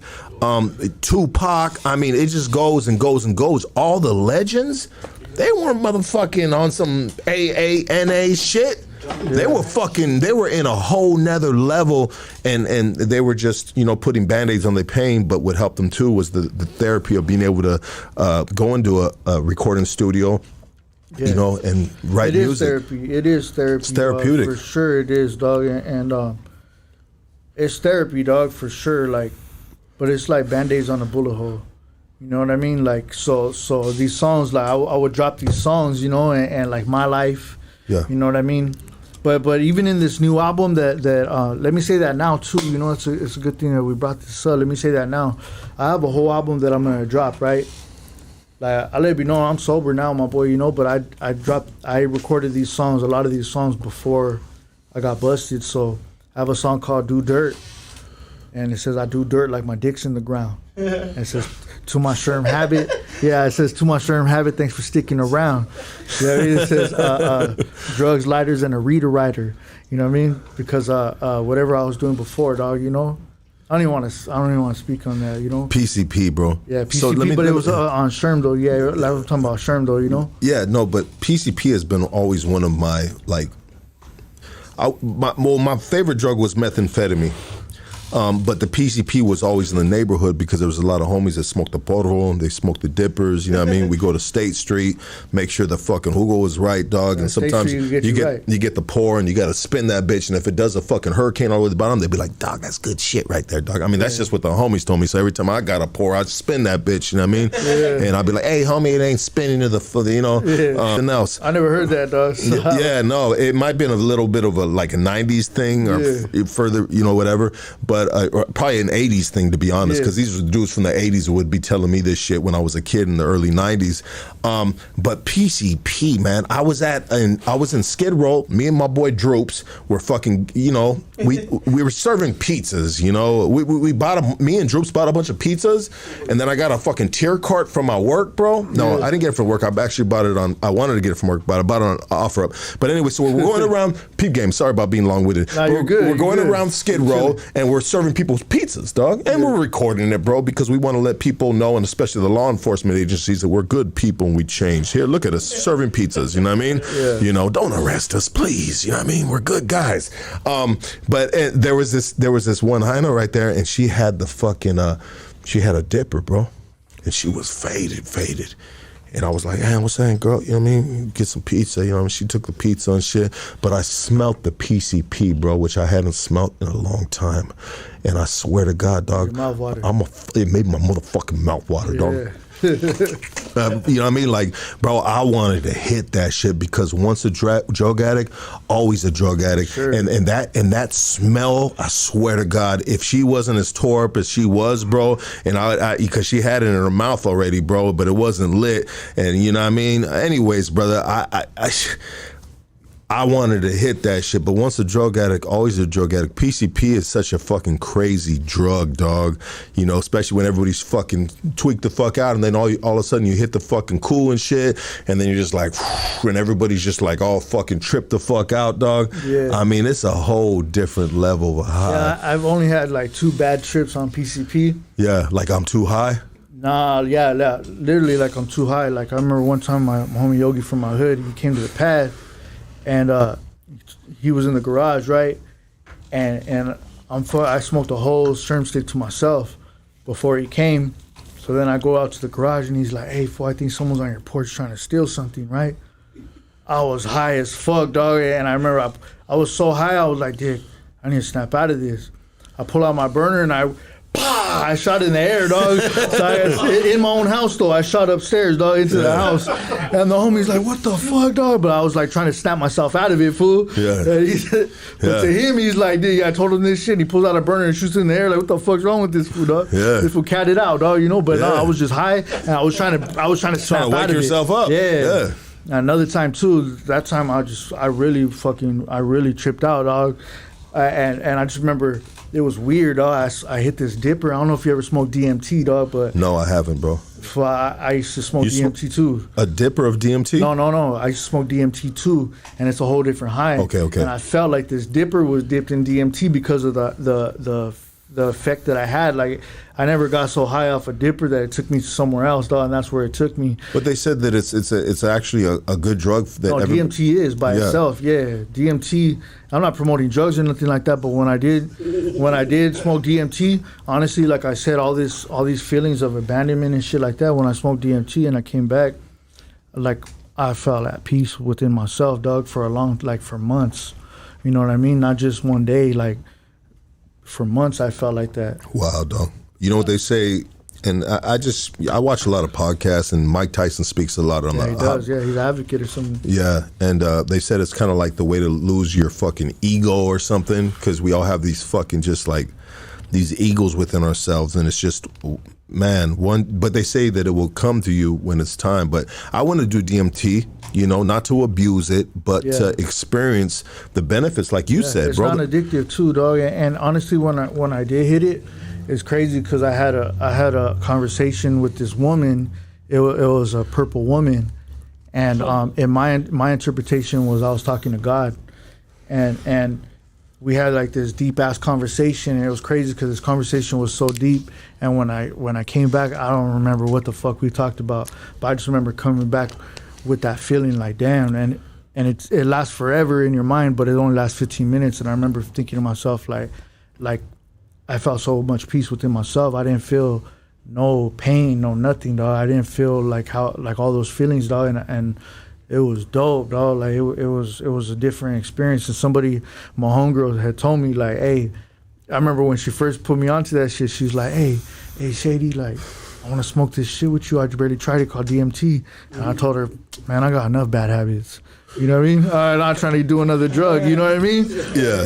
And then so I tried it, whatever. And I remember she likes that shit, and she's like, here. And then she stops and she's like, hey, fool, it's gonna feel like you died, fool, but don't trip, you didn't die. And, you know, I was like, I'm good. Yeah, I'm like, the fuck? Yeah, just trust me. So I did it, and it's crazy. Like I did that shit a few times. But anyways, with this PCP trip though, the bad one though, I just remember smoking it and feeling like that type of trip.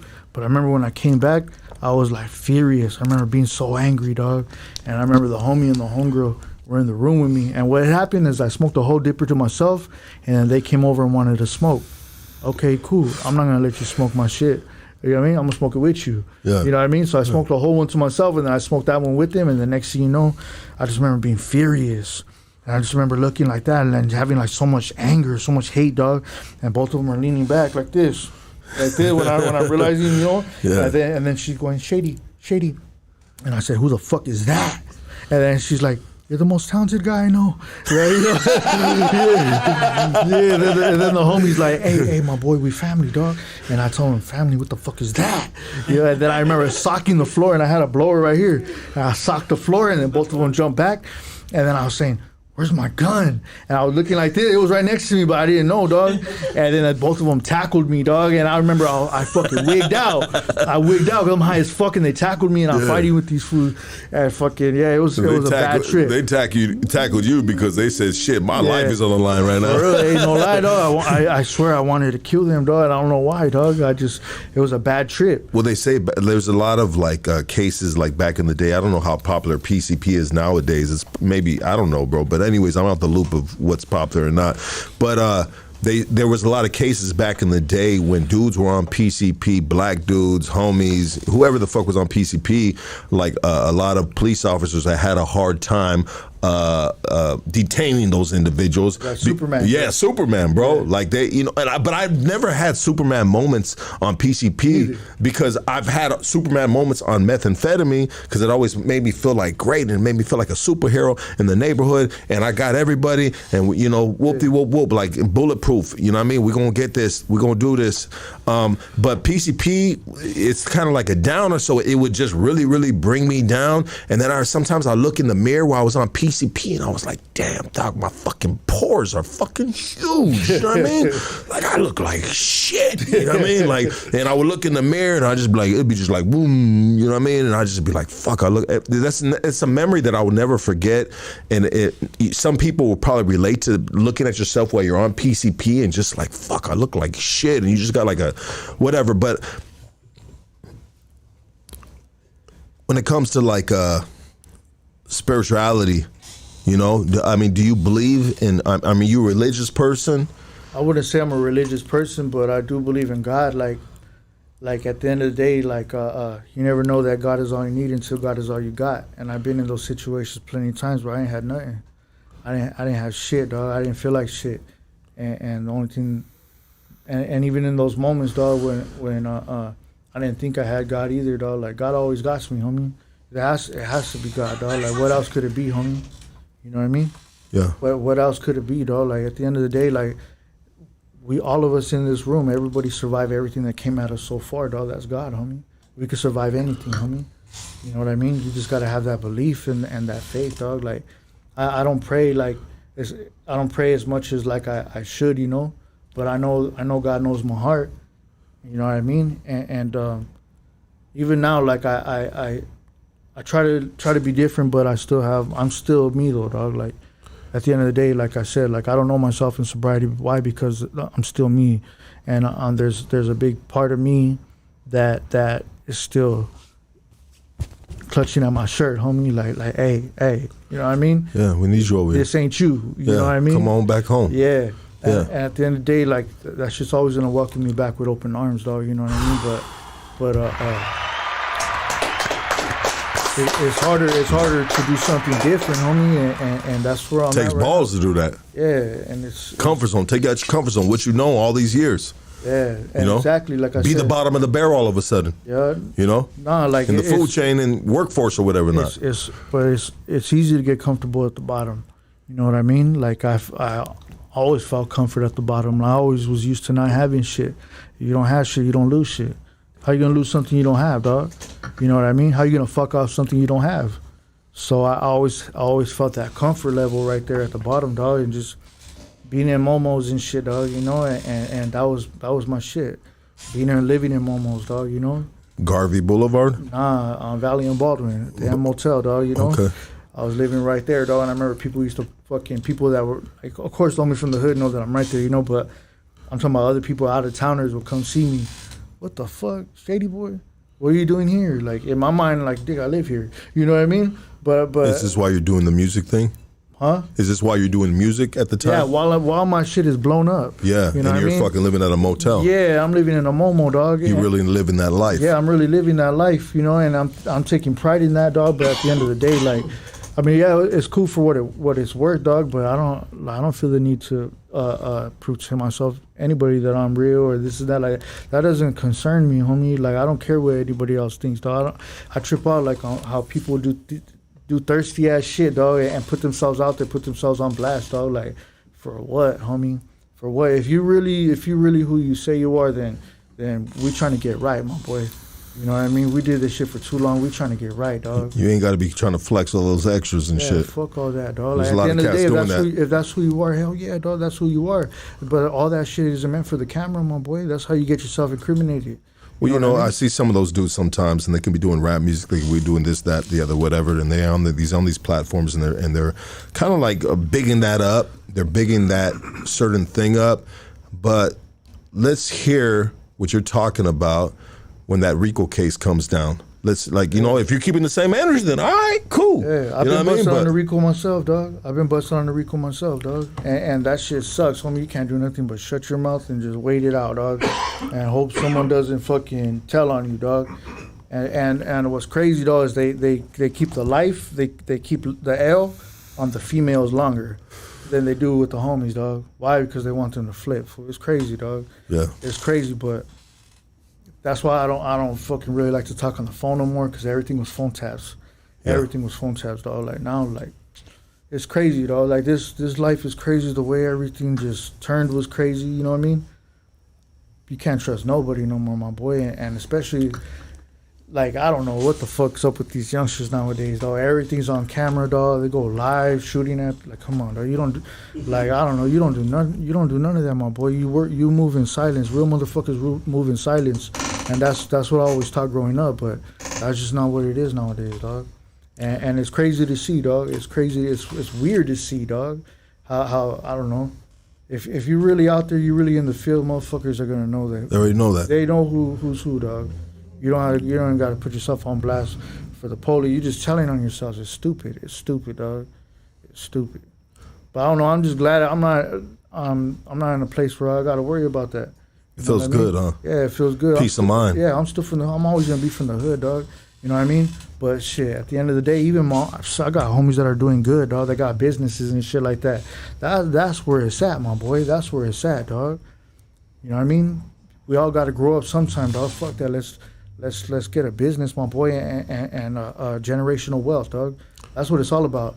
You got your own. You have your own home now, apartment or something. I got an apartment. You know what I mean? I got an apartment in Koreatown and shit, dog. You know what I mean? It's That's cool. dope, brother. Yeah, I love Koreatown, bro. Koreatown's cool. Yeah, I love Koreatown. You know what I love about Koreatown? I love all the fucking the Korean barbecues they have right there. You know what I mean? Before I moved out towards the SGV area, I was right there in my neighborhood, And you know, me and my girl, like she put me on this Korean barbecue shit. So we are always in Koreatown, bro, just like pushing through, and it's a rough area right there, huh? Yeah, it is. Yeah, I ate Korean barbecue the other day, like for my first time. I never ate no Korean barbecue.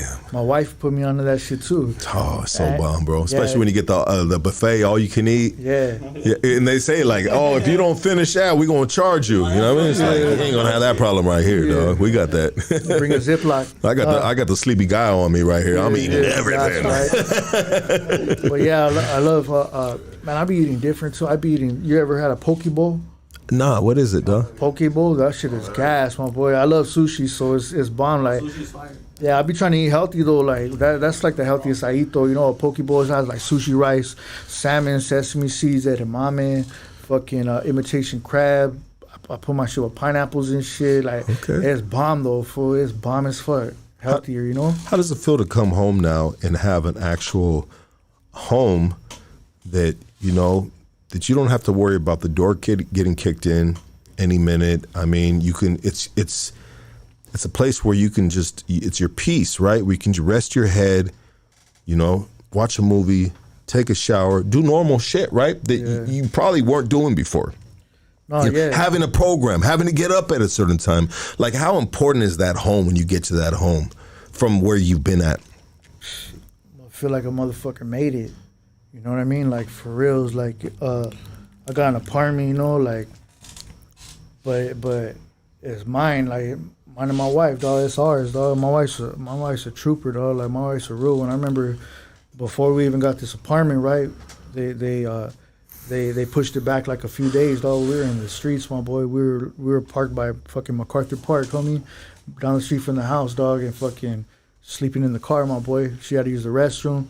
Fucking door open, dog. She be right there. I'll be standing right here, dog. She's using the restroom, same shit. I take a piss, I'll go piss in the bushes, shit, dog. Like, we thugged it out, my boy. Hold on real quick, bro. This is an important story right here, brother. Before you and your girl got the apartment, and this is a part of your recovery, your journey. Yeah. Before you were able to get the apartment, you were living in a car by MacArthur Park? No, I was in rehab. Oh, you're in rehab. Okay, I'm sorry, brother. And my time was up. Yes. My time was up, so homeboys came through, and boom, I got that apartment, but we didn't have it yet. You know what I mean? Yeah. So we were supposed to move in at a certain day. It all worked out, and then they moved it back. So, like, at that time, like, my wife has somewhere she could have went, dog, you know what I mean? But she's like, don't trip. I'm going to thug it out with you. Like, because you can't bring you home. I can't bring you home right now, bro. I mean, it's going to scare everybody. No, go ahead.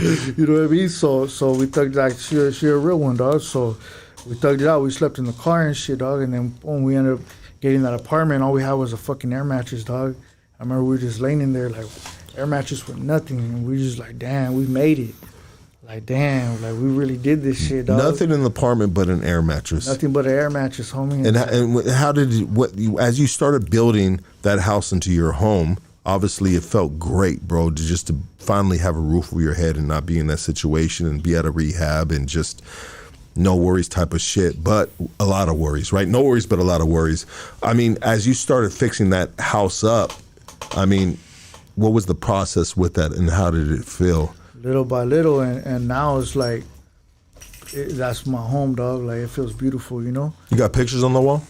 Nah. Okay. Sometimes they say a home is not a home without a picture on the wall. Yeah, but see, the only reason why we don't have pictures on the wall is because it's an old building. It's all concrete. Okay, there it is. There. Yeah. That's why, or else I would. Yeah, it's all you need all the stone. hammer drill on that bitch. You do, yeah. We can't even put a TV up, homie. You know what I mean? Yeah. It's all fucking concrete and shit. What do you like doing now, bro? Now that you're in this peace of mind period chapter in your life, which is just gonna fucking keep on getting better and better.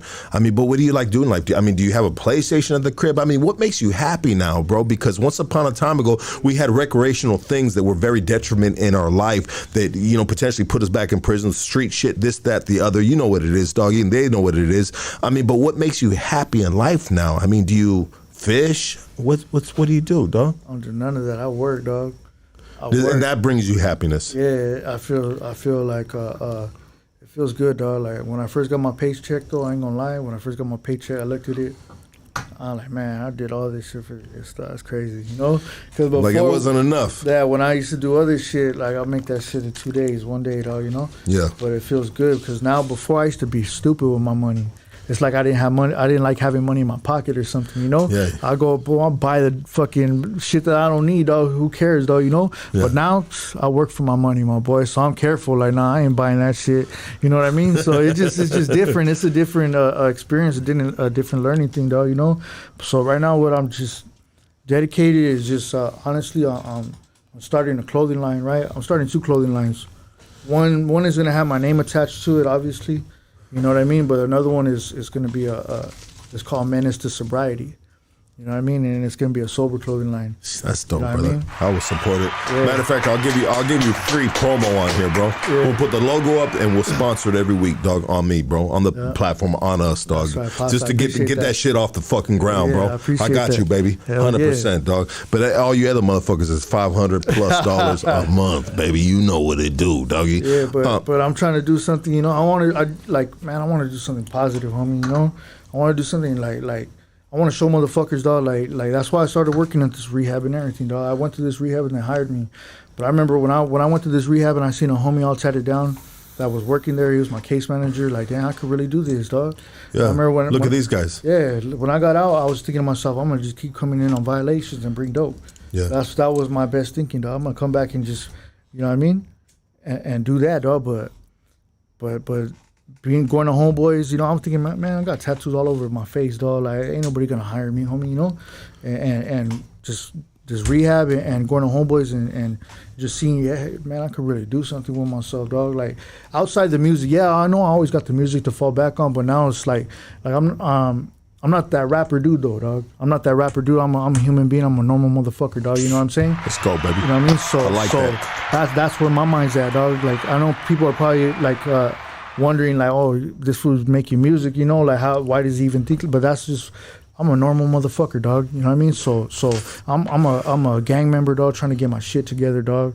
I'm an ex-drug addict trying to get my shit together, homie, and just trying to be a good dad, dog. So honestly, like my mind isn't really on the music. And I know I got something. I know I got something there, dog. You know, but right now it's like, man, I did bad for so long, dog. I really just want to get my shit together, dog. And it is hard for me to get my shit together. So that's basically where I'm at. I was looking at all my shoes, dog, earlier. I was picking out my shoes, right? And I got all kinds of J's, dog. And I'm like, damn, the shoes I wear the most, though, are those motherfucking work boots right there, though, dog. You know? Those are MVPs right there. Yeah, it's dope, though. You know, like I was looking at Love that, baby. all my J's, that. and then I got some work boots right there, like Yep.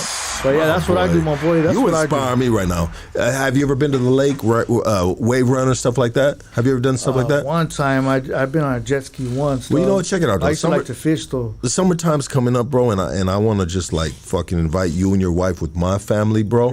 Yeah, I mean, just do some family cool shit like that, bro. Get out the city, hit the lake, bro. You down, bro? Hell yeah, palabra, Let's do it, baby. Yeah. I got your number, and I'm gonna hit you up. I remember I did that shit one time with the jet skis. That shit was dope as fuck. I ain't never did no shit like that. That's cool, dog. That's a different experience, dog. Can I open up the phone line? Handles. You guys ready for the phone line? Is everybody ready for the phone line? Hit some fire emojis right now if you're ready for the phone line. This is one of my.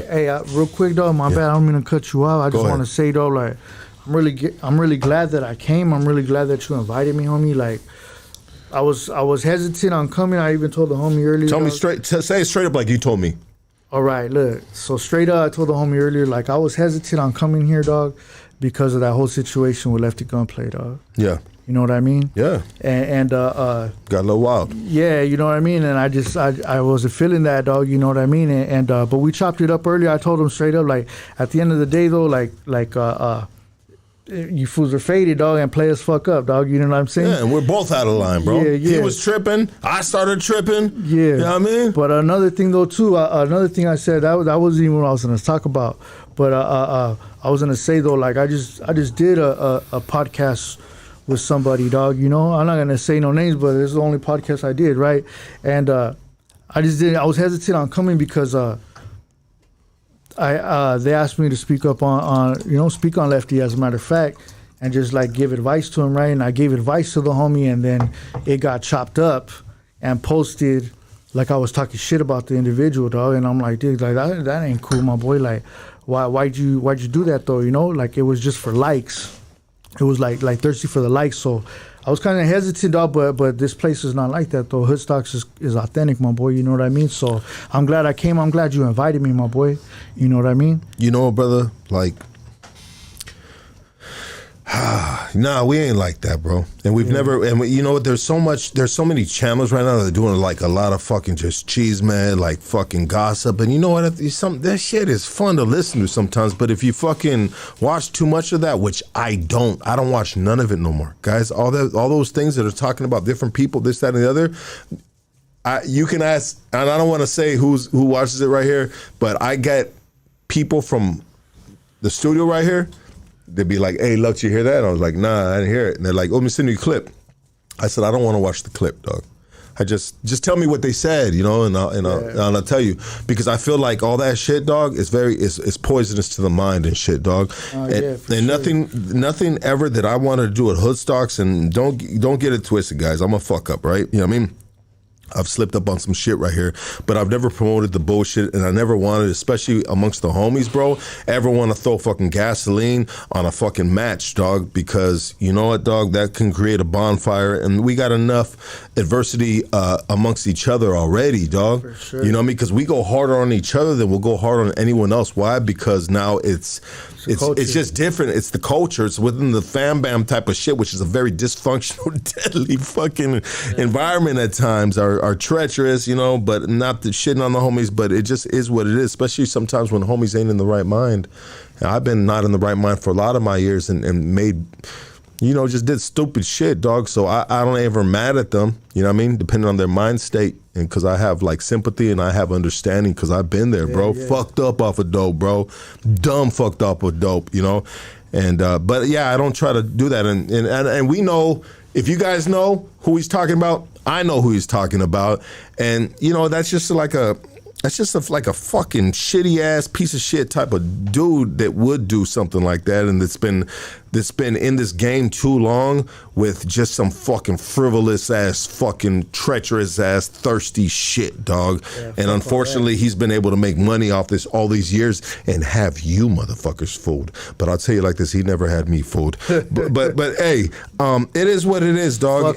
Yeah, and let's get this phone call, dog. They're blowing up already, bro. Let me get this. Hey, you're on Hoodstocks. Talk to us.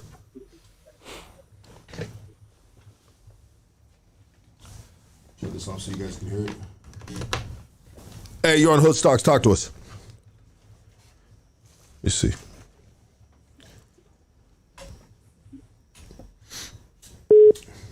Next phone call. Oh, this is my boy right here, Loco. What up, doggy? Nothing, fool. Just calling in. Just over here watching you guys at the pad. Just wanting to send my love. That's right, my boy. Likewise, homie. Hey, That's Loco, right. I appreciate this. This is my boy. Known this dude. This is actually Droopy's little brother, Loco. He was just on the podcast. He's from our neighborhood, dog. Okay, you know what I mean? To my boy. Very intelligent individual that's doing great things in his life, and I think it kind of aligns what he's doing, right, doggy? Exactly. It's always good to see the next man doing good and not letting life get the best of him, so making the best out of life. For sure. Wait, hey, would you have any books that you could recommend to read? Even though you said it's hard to read, but go ahead. Yeah, this is the book. This dude is a fucking library, bro. So what you got? Look, to be honest with you, it really depends what you're into. But if you're trying to change your mind frame, I would suggest start getting into the Robert Greene book. If it's hard for you to read, then try your best to read the Cliff Notes, which is basically a summary of the entire book. Yeah, I've actually read Robert Greene, Art of Seduction, 48 Laws, and I like more like the Don Manuel Ruiz, dog. You know what I mean? Oh, so you're more into like novels and stuff. Not like self-help, dog. Like the 4 Agreements. You know what I mean? Yeah, that's a famous book. Oh, yeah. Like Agreements, the Mastery of Love, and all that. Yeah, so like that shit is dope, homie. You know, but I've read Robert Greene though too. I like Robert Greene. I'm a fan of Robert Greene.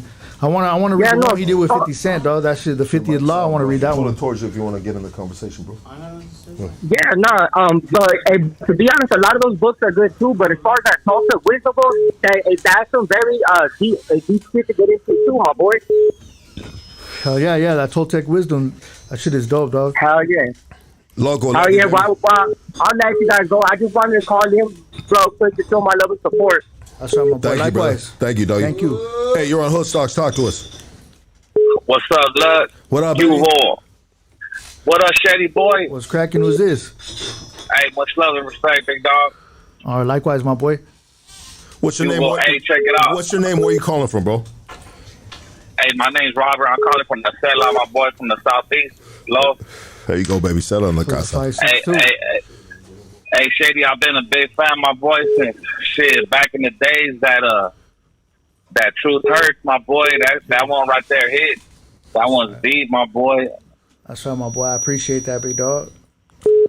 And hey, look, it's been a minute, dog, since you had a heartfelt, deep interview like this, my boy. Like this is a good one right here. This is the dopest one of the year so far for sure. Hands down, baby. Dopest one of the year, dog. I mean, heartfelt shit is just honestly, dog, I'm glad I have my glasses on, dog, because I'm a little bit of emotional dude, and I connect with people when they're sitting across from me because I'm 100% a frequency vibration dude. And when I have this homie sitting across from me and shit, dog, I started feeling his pain in my heart, bro. And then I know 100% it made my eyes watery and shit, dog. So this is what we do here, dog. Yeah, but Everybody, dog. Everybody that's listening. We brothers right here, dog. You know what I mean? And it's just like when you hear the next man hurt and he's sharing a story, I don't know. I can say countless times I felt that same pain in my heart, dog, because I'm not like a fucking like an ugly dude, bro. I mean, as you can see, I'm a very handsome individual, like my boy Shady boy right here. Love you, baby. Next phone call. You're on Hood Stocks. Talk to us. What's up, Lucky? What up, baby? So Kelly Knox out from Hollywood area, bro. Hey, I'm just calling in, bro. You know what I'm saying? It's a great ass interview, bro. If you're doing your thing, Shady boy, I'm proud of you, bro. You know what I'm saying? Stay sober, get that money, keep working for we see you. Yes, One more thing. Hey, Lucky. Yes, sir. Hey, fuck you, dog. Damn, I knew you were going to say that. And I love you too, baby. Thank you, dog. I love you, fools. Cuídense, güey, al rato. Yes, sir. Hey, you're on Hood Stocks. Talk to us. Hold on. You're on Hood Stocks. Talk to us. Second, fool, I always want to send my love to Shady boy. I remember seeing him, growing up in his Monte there off of Maxton on Caldwell. Yeah. That's right. Who's Shout out to him. Send my love. That's right, my boy. I send my hometown love. Hey, you're on Hood Stocks. Talk to us. Hey, what's going on, Lucky? Salute. Chilling, brother. Legendary Hey, man, fucking podcast. I was listening to homeboy talk, man, and that shit brought tears in my eyes when he said that his son told him that, he didn't love him, man, the way he did, dog. Yes. And that shit hit me hard, bro. That's crazy, bro. Hey, man, that shit, man, homie. Hey, we got to do better for our kids, G. Yeah, my boy. One thing I learned, is the best apology is change behavior. You know what I mean? You could keep saying, you could keep talking and saying this is not, dog, but the best apology is change behavior, my boy. Hey, man, I have 4 daughters, dog, that I raised by myself, homie. And hey, dog. Hold on real quick. Say that one more time, dog. The best apology is what? It's change behavior. The best apology is change behavior. Yeah. Bro. That's gangster, dog. That's real shit. Shit. That's it That's right right. there. I salute you, though, my boy. 4 kids. Hey, man, much love, dog. Hey, you guys fucking take it easy, man. Hey, saludos a todos, eh? Hey, likewise, my boy. Hey, you're on Hood Stocks, baby. You got Shady Boy. Talk to him. What's up, Lucky? Yes, sir. Hey, I just wanted to say to Shady Boy that I've been tapping in with his music. One of my favorite songs is 5136. Yeah. And when he said that he felt when he said that he felt like he killed his mom, I could really relate to that, man. I went through the same shit with my dad, and you said it brought tears to that, bro. I'm over here in San Jose, and that shit made my eyes sweaty too, bro.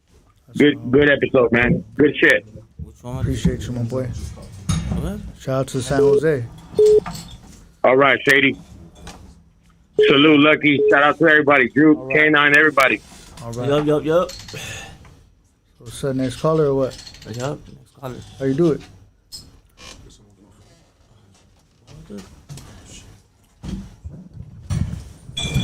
But yeah, I just want to say though, like even though like I don't know, the interview had like a little a sad theme or whatever, dog. Like we could get right, my boy. Anybody right here could get right, dog. I did shit. We all got to grow up sometime, dog. Love.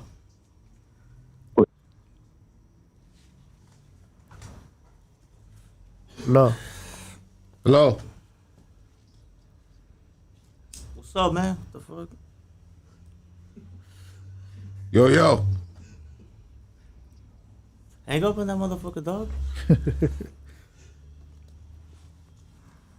no more callers? What? Yeah, but it's just. But shout out to everybody tapping in. You know what I mean? Shout out to everybody.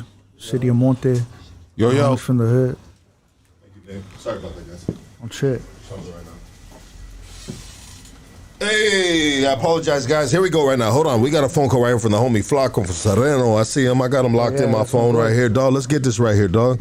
Hey, Flox, what up, baby? What's up, Lucky? Let's go, dog. Man, it took me about 30 tries to get through real quick. Hey, baby. It's easier to score some dope, dog. I mean. Yeah. Hey, Lucky, real quick, I just want to say first and foremost, my boy, that, we're still over here praying for Droops and shit, you know what I mean, for a fast recovery. Hey, Flox, I let him know earlier. I let him know, too, dog. I let him know what you told me. Yeah. Okay, yeah, and hey, Shady boy, I'm very proud of you, dog. I'm very proud of you, my boy, and I see your whole interview right now, dog. Fire, homie. I knew you were gonna knock it out the park, dog. Yeah, that's right. You know what I mean? Much love, dog. Much love to the podcast. Much love to the Goonies, homie. And I'll see you at work tomorrow, Shady. All right, hey, see you at work. There we go. That's my supervisor right there. Oh, is that right? Yeah. That's dope. That's good. It's good. Hey, hold on. You're on Hood Stocks. Talk to us. Hey, what's up, Lucky? How you doing, Carnal? What's up, Shady boy? What's good? What's good, dog? Hey, homie, check this out. I've been listening to you since I was a little youngster, dog. I remember my brother used to bump you, dog, and listen to your music, homie. You got me out of tweaking and shit, you know what I mean? I used to tweak when I was 12 and shit, dog, but now I'm doing pretty good, homie. I was going to ask you, dog, I live up north, but I'm from Santa Ana, Orange County, but I got married and shit. I recently got a hold of Rowdy Rack. I bought him some merch. I had my kids go meet him. We took pictures, dog, and that's dope. We're big supporters too for him. Like my little kid, my little Moro, he listens to you too, dog, on the iTunes. Yeah. If you got merch on me, big dog, or anything, I would love to support. You know what I mean? Go meet you and support you, and then we could get a couple pictures, you know, with my kids and stuff. Yeah, that would be I would dope. gladly appreciate you, my boy. That'd be dope. Look, hit me up on Instagram at ShadyBoyF, and we'll do something. I got some merch that I'm working on right now, dog, so we'll do that, my boy. And if you need help with merch, my cousin right here, our engineer right here, owns a company called Roulette Printing, which is right here in Huntington Park, bro, off of Maywood, and he will take care of you at the best price before anyone will give you, bro. Let's get it. He got you, baby, 100%. Hey, homie, I'll shoot to the Fedia, homie. I'll even throw some funds in it too, dog, to help you out get that cracking, dog. You say less, baby. Hood stocks, baby. That's what we do right here. That's dog. right. Yeah, easy, dog. All right, homie. That's right. That's right, my boy. Hey, Semis though. Hey, shout out to Rowdy Racks too. Yeah, absolutely. That's dope. You're on Hood Stocks. Talk to us. Hey, what up, player? What am I calling from Florida, bro? Just calling to say what's up, man. Florida, baby. Let's go, dog. What up, man? How y'all doing, bro? Mucho salud. Likewise, my boy. Hey, that's dope, my Yo, boy. it's the old homes. And sad boy, I heard your Shady boy. A little bit of the interview, bro, but I was doing my thing. Y más sincero pésame, bro, para tu jefita y tu jefito, ¿me entiendes? Yeah. Y pues Dios te bendiga, homeboy, y te dé mucho esfuerzo. That's right. ¿Me entiendes? Appreciate that, homie. Yeah. Sigue adelante, carnal. Aquí estamos como quiera. Casi no escucho mucha música nueva, bro. I don't really listen to new jazz, pero casi puros corridos, old school shit. Yeah, well, Pero shit, I got some new shit, my boy. I see you as a human being, bro. And you a cool dude, man. Y lucky también, carnal, en Chile. Sigue adelante, lucky. No, I appreciate that, homie, for real. I love her. Simone, bro. I'm glad I got through, man. So y'all have a blessed night. Likewise, my boy. Much love You too, to brother. Florida, dog. Much love to you. All right, bro. Gracias. Appreciate it. You're on Hood Stocks. Talk to us. Hood Stocks, baby. Yep. Next phone call. You're on Hood Stocks. Talk to us. You live and direct with the one, the only Shady Boy. A lot of love right here, bro. A lot of love. Here we go. This shit's blowing the fuck up. I can't even catch these motherfuckers, dog. Real shit, dog. It's gotta feel good, huh, dog? Yeah, dog. Yeah, they calling for you, dog. Call right back, because I'm gonna hang up on you. Oh, shit. This shit getting a little... Sorry about that, guys. Call back. Call back. Let me see if I get this right here.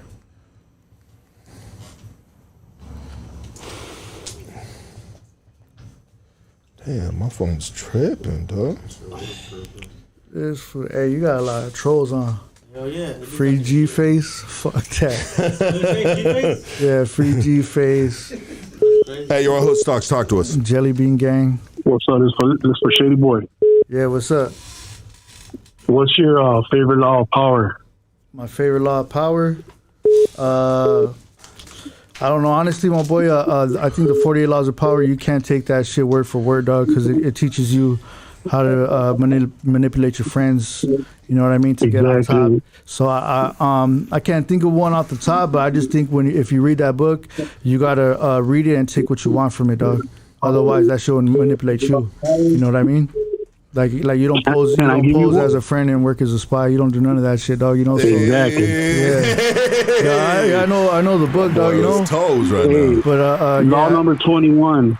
Law number 21, homeboy. Check it out, homie. What is it? Play a sucker to catch a sucker. That's my favorite, homie. Oh yeah, that's a good one. Yeah, no, they got some good ones, dog. And I like the way they break it down, like using history and shit. You know, I like the way Robert Greene does that. You know, but I did learn like on my first term, my homeboy Chino, as a matter of fact, like you take what you want from that, and that way you can never get manipulated by anybody. You know what I mean? Whenever you have a conversation with somebody, you don't take everything at face value, dog. You know what I mean? You take what you want from it, and only take that in, dog. You know.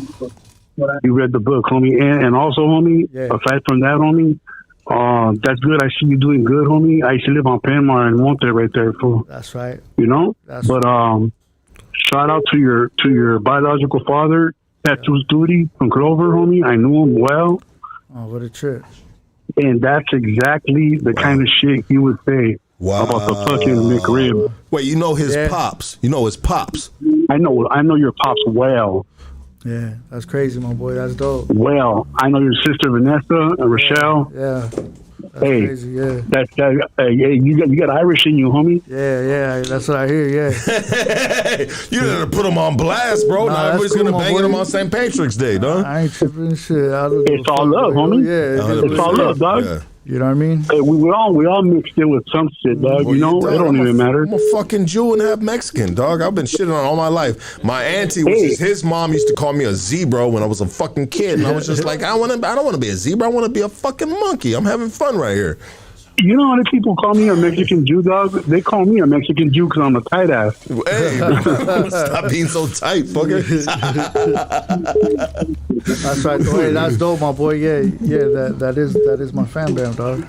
Yeah, I know it's a small world, homie. That's right. Small world. Hey, recipe to your homeboy Gafas back in my days, homie. Yeah. I don't know if you heard of him, but that. You know, David Tornell, that was my boy, homie, and recipes to him, dog. And my name is Sneaky. I'm from Cyclones, and I'm out, dog. All right. Hey, all right, Lefty. Thank you, brother. Dope phone call. Appreciate that. 1,000. That's crazy, huh? Yeah, that's crazy. Yeah, even last time somebody talked to me, they were like, yeah, they knew my mom. When I hear shit like that shit is dope, dog, you know? It just kind of like brightens you up and shit. And it's like, tell me something. They're still alive, dog, you know? In my heart, homie, in spirit, yeah. Let's get this next phone call right here. And I wanted to, hold on, guys. Let's get this next phone call. Hey, you're on Hoodstock. Talk to us. Yeah. Bro, you are on a 10-speed. Jimbo, shout out, fool. That fool's on a 10-speed right now trying to get a phone call, bro. God damn. Next phone call, guys. Hold on. Next phone call. Hey, you're on Hoodstocks. Talk to us.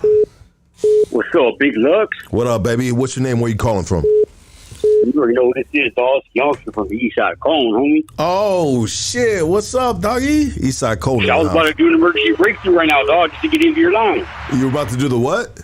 The old school emergency breakthrough and shit. Was it hard to get through, though?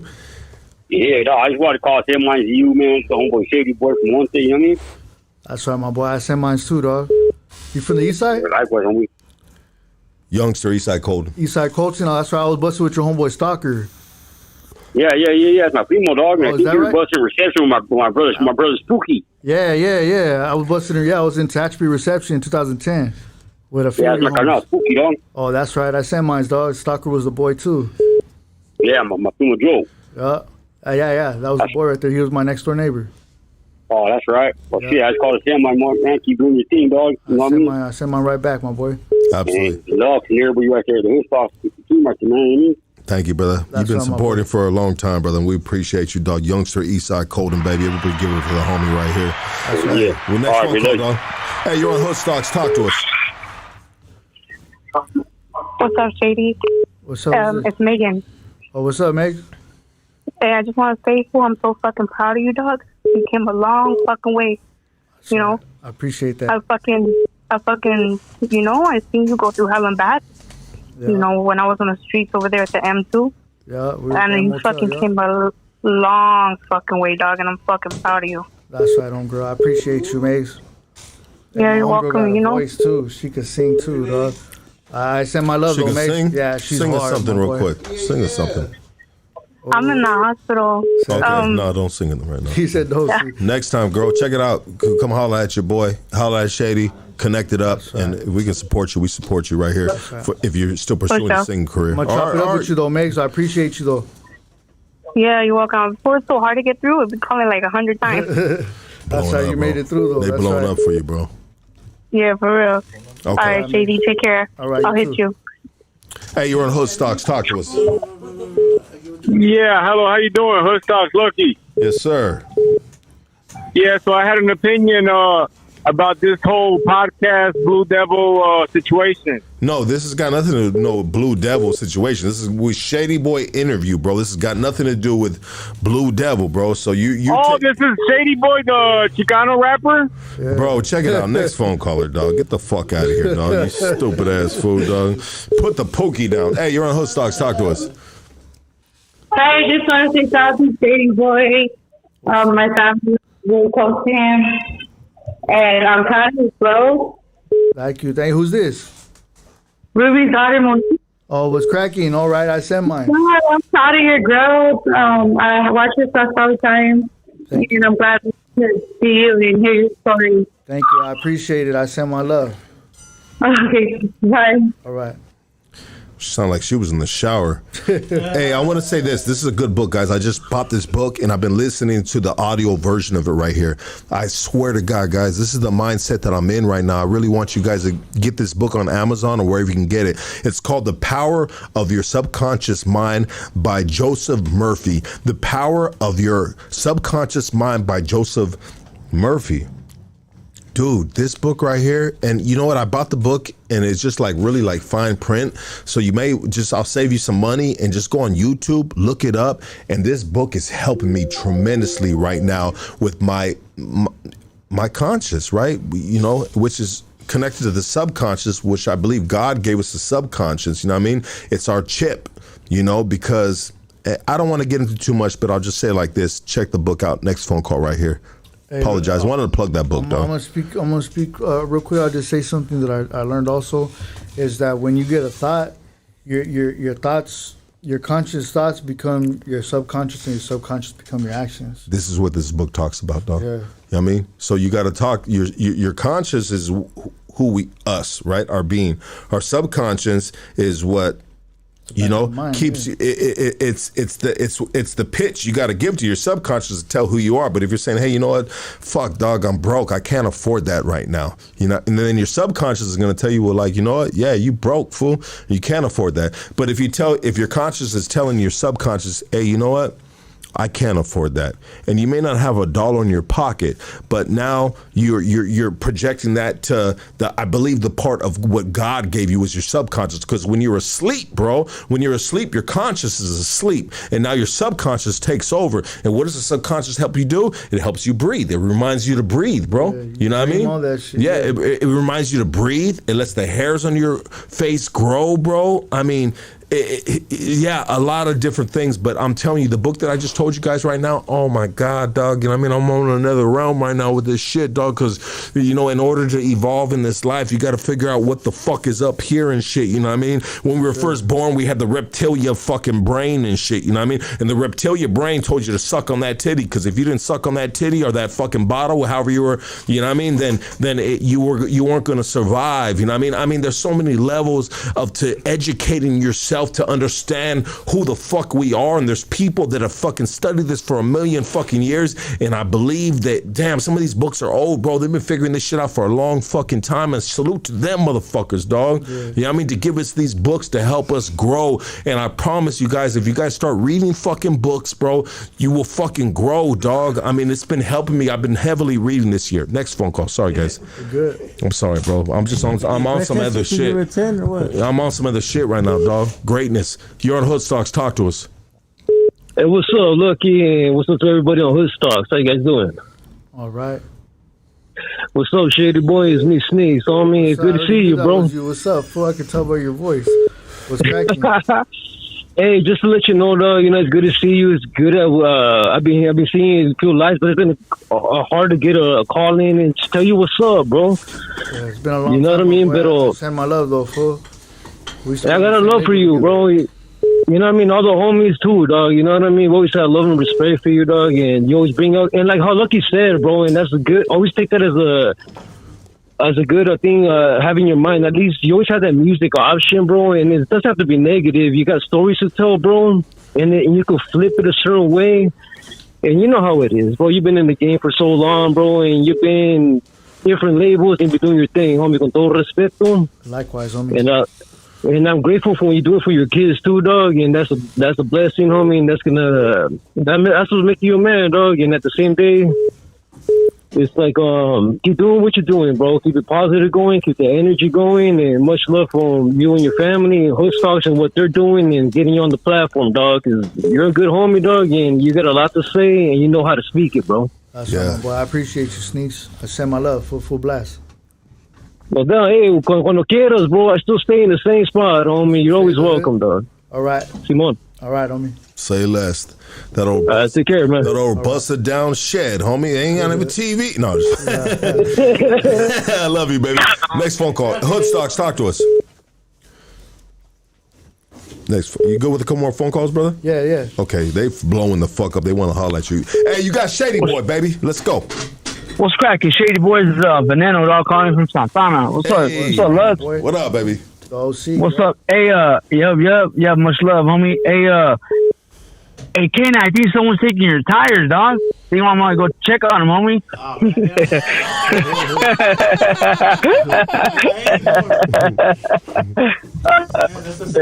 Spin that shit around, fool. You're on fucking. Man, why you guys say that for, bro? That's gonna be the second time you guys do that shit. Oh, much love, homie. Right, no, because I tried to get in earlier, but I think something happened with the phone or some shit. You're paying for the next patch, bro. I heard K9. I seen K9. Hey, pass that motherfucker. Yeah, all metal. Relax, little pit bull. Hey, well, much love to all you guys, homie. You know what I mean? For sure, dog. Yeah, he's a little pit bull. You know, he's cool as fuck, dog. Just your tires are, I think they're on bricks right now, homie. Yeah. Hey, but much love and respect, homie. Be safe, Shady Boy. I said mine, homie. And you guys have a buenas noches and drive safe, dog. Have a safe drive home. Thank you, brother. Thank you. Next phone call, you're on Hoodstocks. You got Shady Boy, baby. Talk to him. Yeah, my boy, fucking, I've been requesting this shit for 5 years, dog. Let's go. You got it, baby. You got it. Hey, homie. Fucking Palabra, dog. I just had my baby boy, dog, and there's a song in there's a line in that song, Castle in the Sky. Yeah. When I bought you your first Dodger tab, homie, when I embroidered my baby boy shit, dog, Palabra, fool, I was thinking of you, dog, and I'm glad to fucking hear that your story's not gonna fucking end in a negative way, dog. And you're fucking handling your shit. You're doing it the right way, Pedro. Nothing but love, dog. And fucking, you know what I mean, dog? Fucking, to motherfuckers like me, homie. To motherfuckers like me, dog. Fucking, you're an inspiration, my boy. So keep doing what you're doing, dog. And I know you're full of hurt, dog. But you know what I mean? Like we're gonna rise above this shit, Pedro. For sure, my boy. Yeah, we get through it. You know what I mean? I got through it. Hey, Hey, but hey, dog, your poetry, the way you spit on me, fucking dog, nothing touches the soul like that, dog. There's no other rapper bar none, dog, since Tupac on me that could touch what you fucking the emotion you put to your music, perro. That's right. I appreciate you, homie, for real. So have a good night, dog, and I'm glad to hear you winning, homie. Hell yeah, appreciate that, homie. Absolutely. Buenas noches, dog. Buenas noches, dog. Let's say I just want to say real quick. I just seen in the chat. Rest in peace to Whittier from Strength Cartel. Yeah, bro. Yeah. Have you ever met that dude? I never met him, dog. You know what I mean? But I know some people that knew him and said he was a good homie, dog. You know, so rest in peace to that dude. Yeah, Wicked from Strength Cartel. Yeah. R.I.P. Condolences to his family. Strength to his family. I don't know, how he met his demise, but it doesn't matter. A good homie was lost, and we will celebrate him right here in this point of Hood Rest in Stocks. peace to my homeboy Pecos too, dog. Yeah, Pecos. Love that motherfucker like my brother. Rest in peace. I mean, every solid homie that we lost, dog. You know what I mean? We gotta live for them, dog. You know what I mean? Motherfuckers want to see us doing good. We doing I don't know. Like I know this interview was on some a lot of it was kind of sad, you know, but we could get right, dog. We do like they say in NAAA, we do recover, homie. You know what I mean? Shit, you just gotta want that shit, dog. You just gotta want that shit. We got to get right, dog. You know what I mean? On some businesses, dog. That's what it's all about, and not hate on each other, dog. If you can give some advice to people that are watching around that are dealing with their sobriety, but they think they're okay. They think they have it in control, bro. They think that, hey, I'm fucking bitches and this, that, and the other. You know what I mean? And they think they cool, bro. You know, because when you're high, you just I don't know, making excuses, justifying why you're doing what you're doing because I'm in this situation, so I'm going to fuck off. I'm not going to be responsible. I'm not going to handle my business. I mean, what would you tell those people that are fighting those demons right now? That's exactly what it is, a demon, you know? And even when you get right, that shit could happen to anybody, a relapse, dog, you know? I fucked off a year of sobriety. I had a whole year, you know? And I don't really like to put that out there, dog, you know? But I'm gonna just be honest, dog, because this shit is not all fucking roses and shit, dog. You know what I mean? It's hard, right? It is hard, dog. And I thought I was cured. I thought I was like, man, I have no desire to get high. Nothing triggers me, nothing like that, dog. You know, and like that, boom, I end up relapsing, and that shit happens, though, dog. But you could bounce back. You know what I mean? I salute to anybody. I work at a rehab, and there's people in there that come in on their own free will, and I salute the shit out of them, dog. Because that's a different level, right? Yeah, I could never do that. I had to be court ordered. Yeah, you know, I could never do that, dog. You know what I mean? Before, I didn't even really know what rehab really. I didn't think rehab was. I thought rehab was Passages Malibu. You know what I mean? I didn't think I had access to a rehab. I didn't think, you know me, but anybody could get into rehab, and I don't know, dog. Before. That shit just had me by the balls, homie. You know what I mean? But that doesn't mean that it has to stay like that. That you don't have to accept that shit as your reality. If you're high right now, is there any way somebody can be high right now and meet their full potential as a human being or just accomplishing their goals? I mean, can you be high right now and do that? I think so, dog. I don't want to promote that, you know what I mean? But I think. But there's cats in maybe the music industry that's been able to do that. But I'm talking about just in life, period, dog. Because people are different, dog. You know what I mean? There's people that grow up in a gang lifestyle, and don't become gang members, dog, just because they're built differently, dog. And there's people that could get high off of fucking dope one time and be addicted. And people that could get high off one time and never do that shit again, dog. Just people are built differently, homie. So in that sense, of getting high one time and then getting off it. But even being on drugs, dog. Look at, dog. I was on drugs my whole life, and I accomplished a lot as far as this music shit, dog. But it never lasts, though, right? But it didn't last, though, dog. And just when you do things a certain way, it's just not gonna last. I don't think, dog. Look at. I made fast money all my life, dog. I've made a lot of money all my life, dog, and I have nothing to show for none of that shit, dog. Fast money. Yeah, because it was never meant to be mine, dog. You know what I mean? Yeah. Or it was someone else's. You know what I mean? And I took from them, dog. You know what I mean? Yeah. And so you're not gonna have nothing. I don't know. But see, then again, there's people that build empires off of that shit, dog. Start off like that and build empires. People are just built differently, dog. So as far as meeting their full potential, being high, I mean, I would say most people don't. Yeah. You know what I mean? So it's a but slim there's always an percentage. exception, dog. But I think most people don't. I think if you really want to meet your full potential, dog, you got to think clearly. You know what I mean? And the best way to think clearly is to be sober, dog. Yes, you know what sir. I mean? And it doesn't come back all right away either. It's crazy. Like when you first get sober, dog, like you don't start thinking clearly until, I mean, it could take years, dog. It could take years, but you get that shit back, though. Your brain recovers, dog. You know what I mean? And I mean, it is what it is. If there's motherfuckers out there getting high right now, dog, I mean, it is what it is, dog. Ain't nothing to be ashamed of, my boy, but just we can all get right, dog. What do you think about young kids like yourself, bro? Say if you had a mentor, a kid that was you. You're mentoring yourself, but you're at this point in your life. Somebody fix that, yeah? Where's that coming from? Yeah, somebody fix that, dog. If you were mentoring yourself, bro, what do you think is the best approach to maybe trying to appeal to a youngster that's on the streets? I mean, there's certain cats that got to go through what they got to go through, bro. Yeah, that's what I think. I think a hard head makes for a soft ass, dog, right?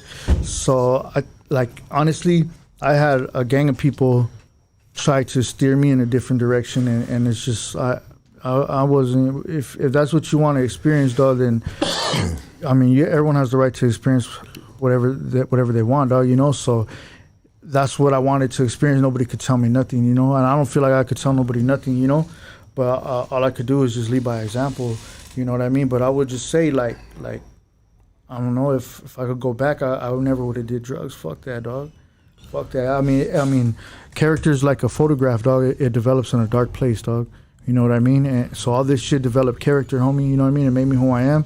But I mean, I also put myself in a gang of situations that nowadays, you know what I mean? I don't know. It's just different, dog. Like, I can't say that I don't say I regret. I mean, whatever I lived, dog. Whatever emotions I had, whatever feelings I had, whatever experience I had, I can't regret none of that shit, dog. Because it made me who I am, and it made me appreciate life, dog. Like today, homie.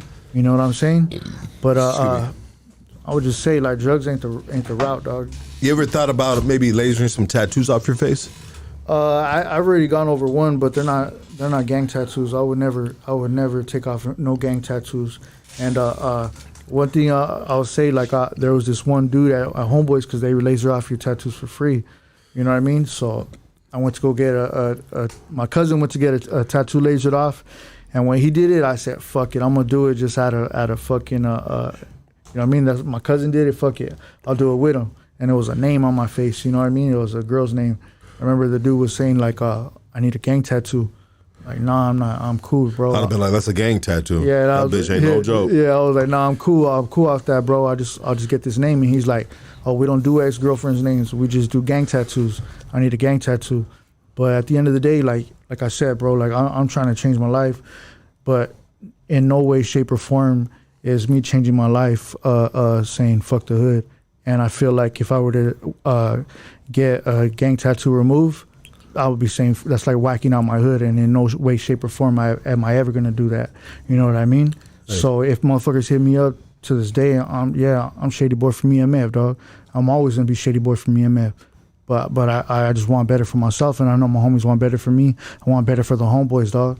You know what I mean? So in no way, shape, or form do I mean getting right has to be turning your back on the hood ever. Fuck that. I would never get no gang tattoos removed, nothing. Fuck that. I love the hood, dog. You know what I mean? But it made you who you are now. It made me who I am, dog. But I'm gonna get right though. That's where I'm at right now. You know, I'm getting right. But nah, hell no, I would never, homie. Me personally, I mean, for anybody else that does it, I mean, that's on them. That's cool. To each his own, dog. But me personally, I could never do that. I want everybody to give it up for my G. This point on, Hoodstock's legend, baby. You know what I mean? Putting another brick in this wall right here, dog. We ain't nothing without us, bro. We all we got, dog. Everybody give it up for my G. Your G, Shady Boy. That's right. It's been dope, bro. How can motherfuckers support you, baby? How can they support you, dog? Follow me on IG. Look, I got 2 albums. I got one I'm sitting on right now with The Devil Look. I need to drop that motherfucker. You know what I mean? Produced by Alex Ibarra. And I got a whole album with YB. You know what I mean? Me and YB are dropping an album too. So just wait for it, dog. You know what I mean? We ain't gonna have to wait long. You know what I mean? I'm definitely, this right here is like, it kind of inspiration for sure, my boy. Baby. For sure, you know, a motherfucker still got it. I still got it. You still got it, dog. You still got it. You still got it, baby. You know what I mean? When you look in the mirror now, what do you see, bro? Because once upon you said you looked in the mirror, you don't like what you saw. If I'm quoting correctly, who do you see now, bro? I see a work in progress, my boy. But I mean, I definitely see the difference between me back then and me now. You know what I mean? I'm on my fly shit. Hey. You know what I mean? You gotta look good to feel good. You know what I mean? Yeah, and not only that, like I'm real proud of myself. You know what I mean? And we're proud of you too, brother. 100%. Yeah, appreciate that. Everybody's proud of you right here, brother. Keep up the greatness, doggy. Appreciate that, homie. And you know what, bro? Any way we can support all the fellas right here, Hoodstocks, Goonies, chat. Thank you guys so much, man. Thank you guys for pulling up for the homie today. You know what I mean? You didn't pull up for me because I could have done this by myself and I would have fucking had crickets, dog. You guys pulled up and showed out for the homie Shady Boy, dog. And that's what counts. And I love you guys. Thank you so much. Like, subscribe. We'll be back tomorrow night. We are gone, dog. Shady Boy, thank you, brother. Thank you, my boy. Thank you so much, thank you dog. for having me, Hoodstocks. Let's go. We gone, baby.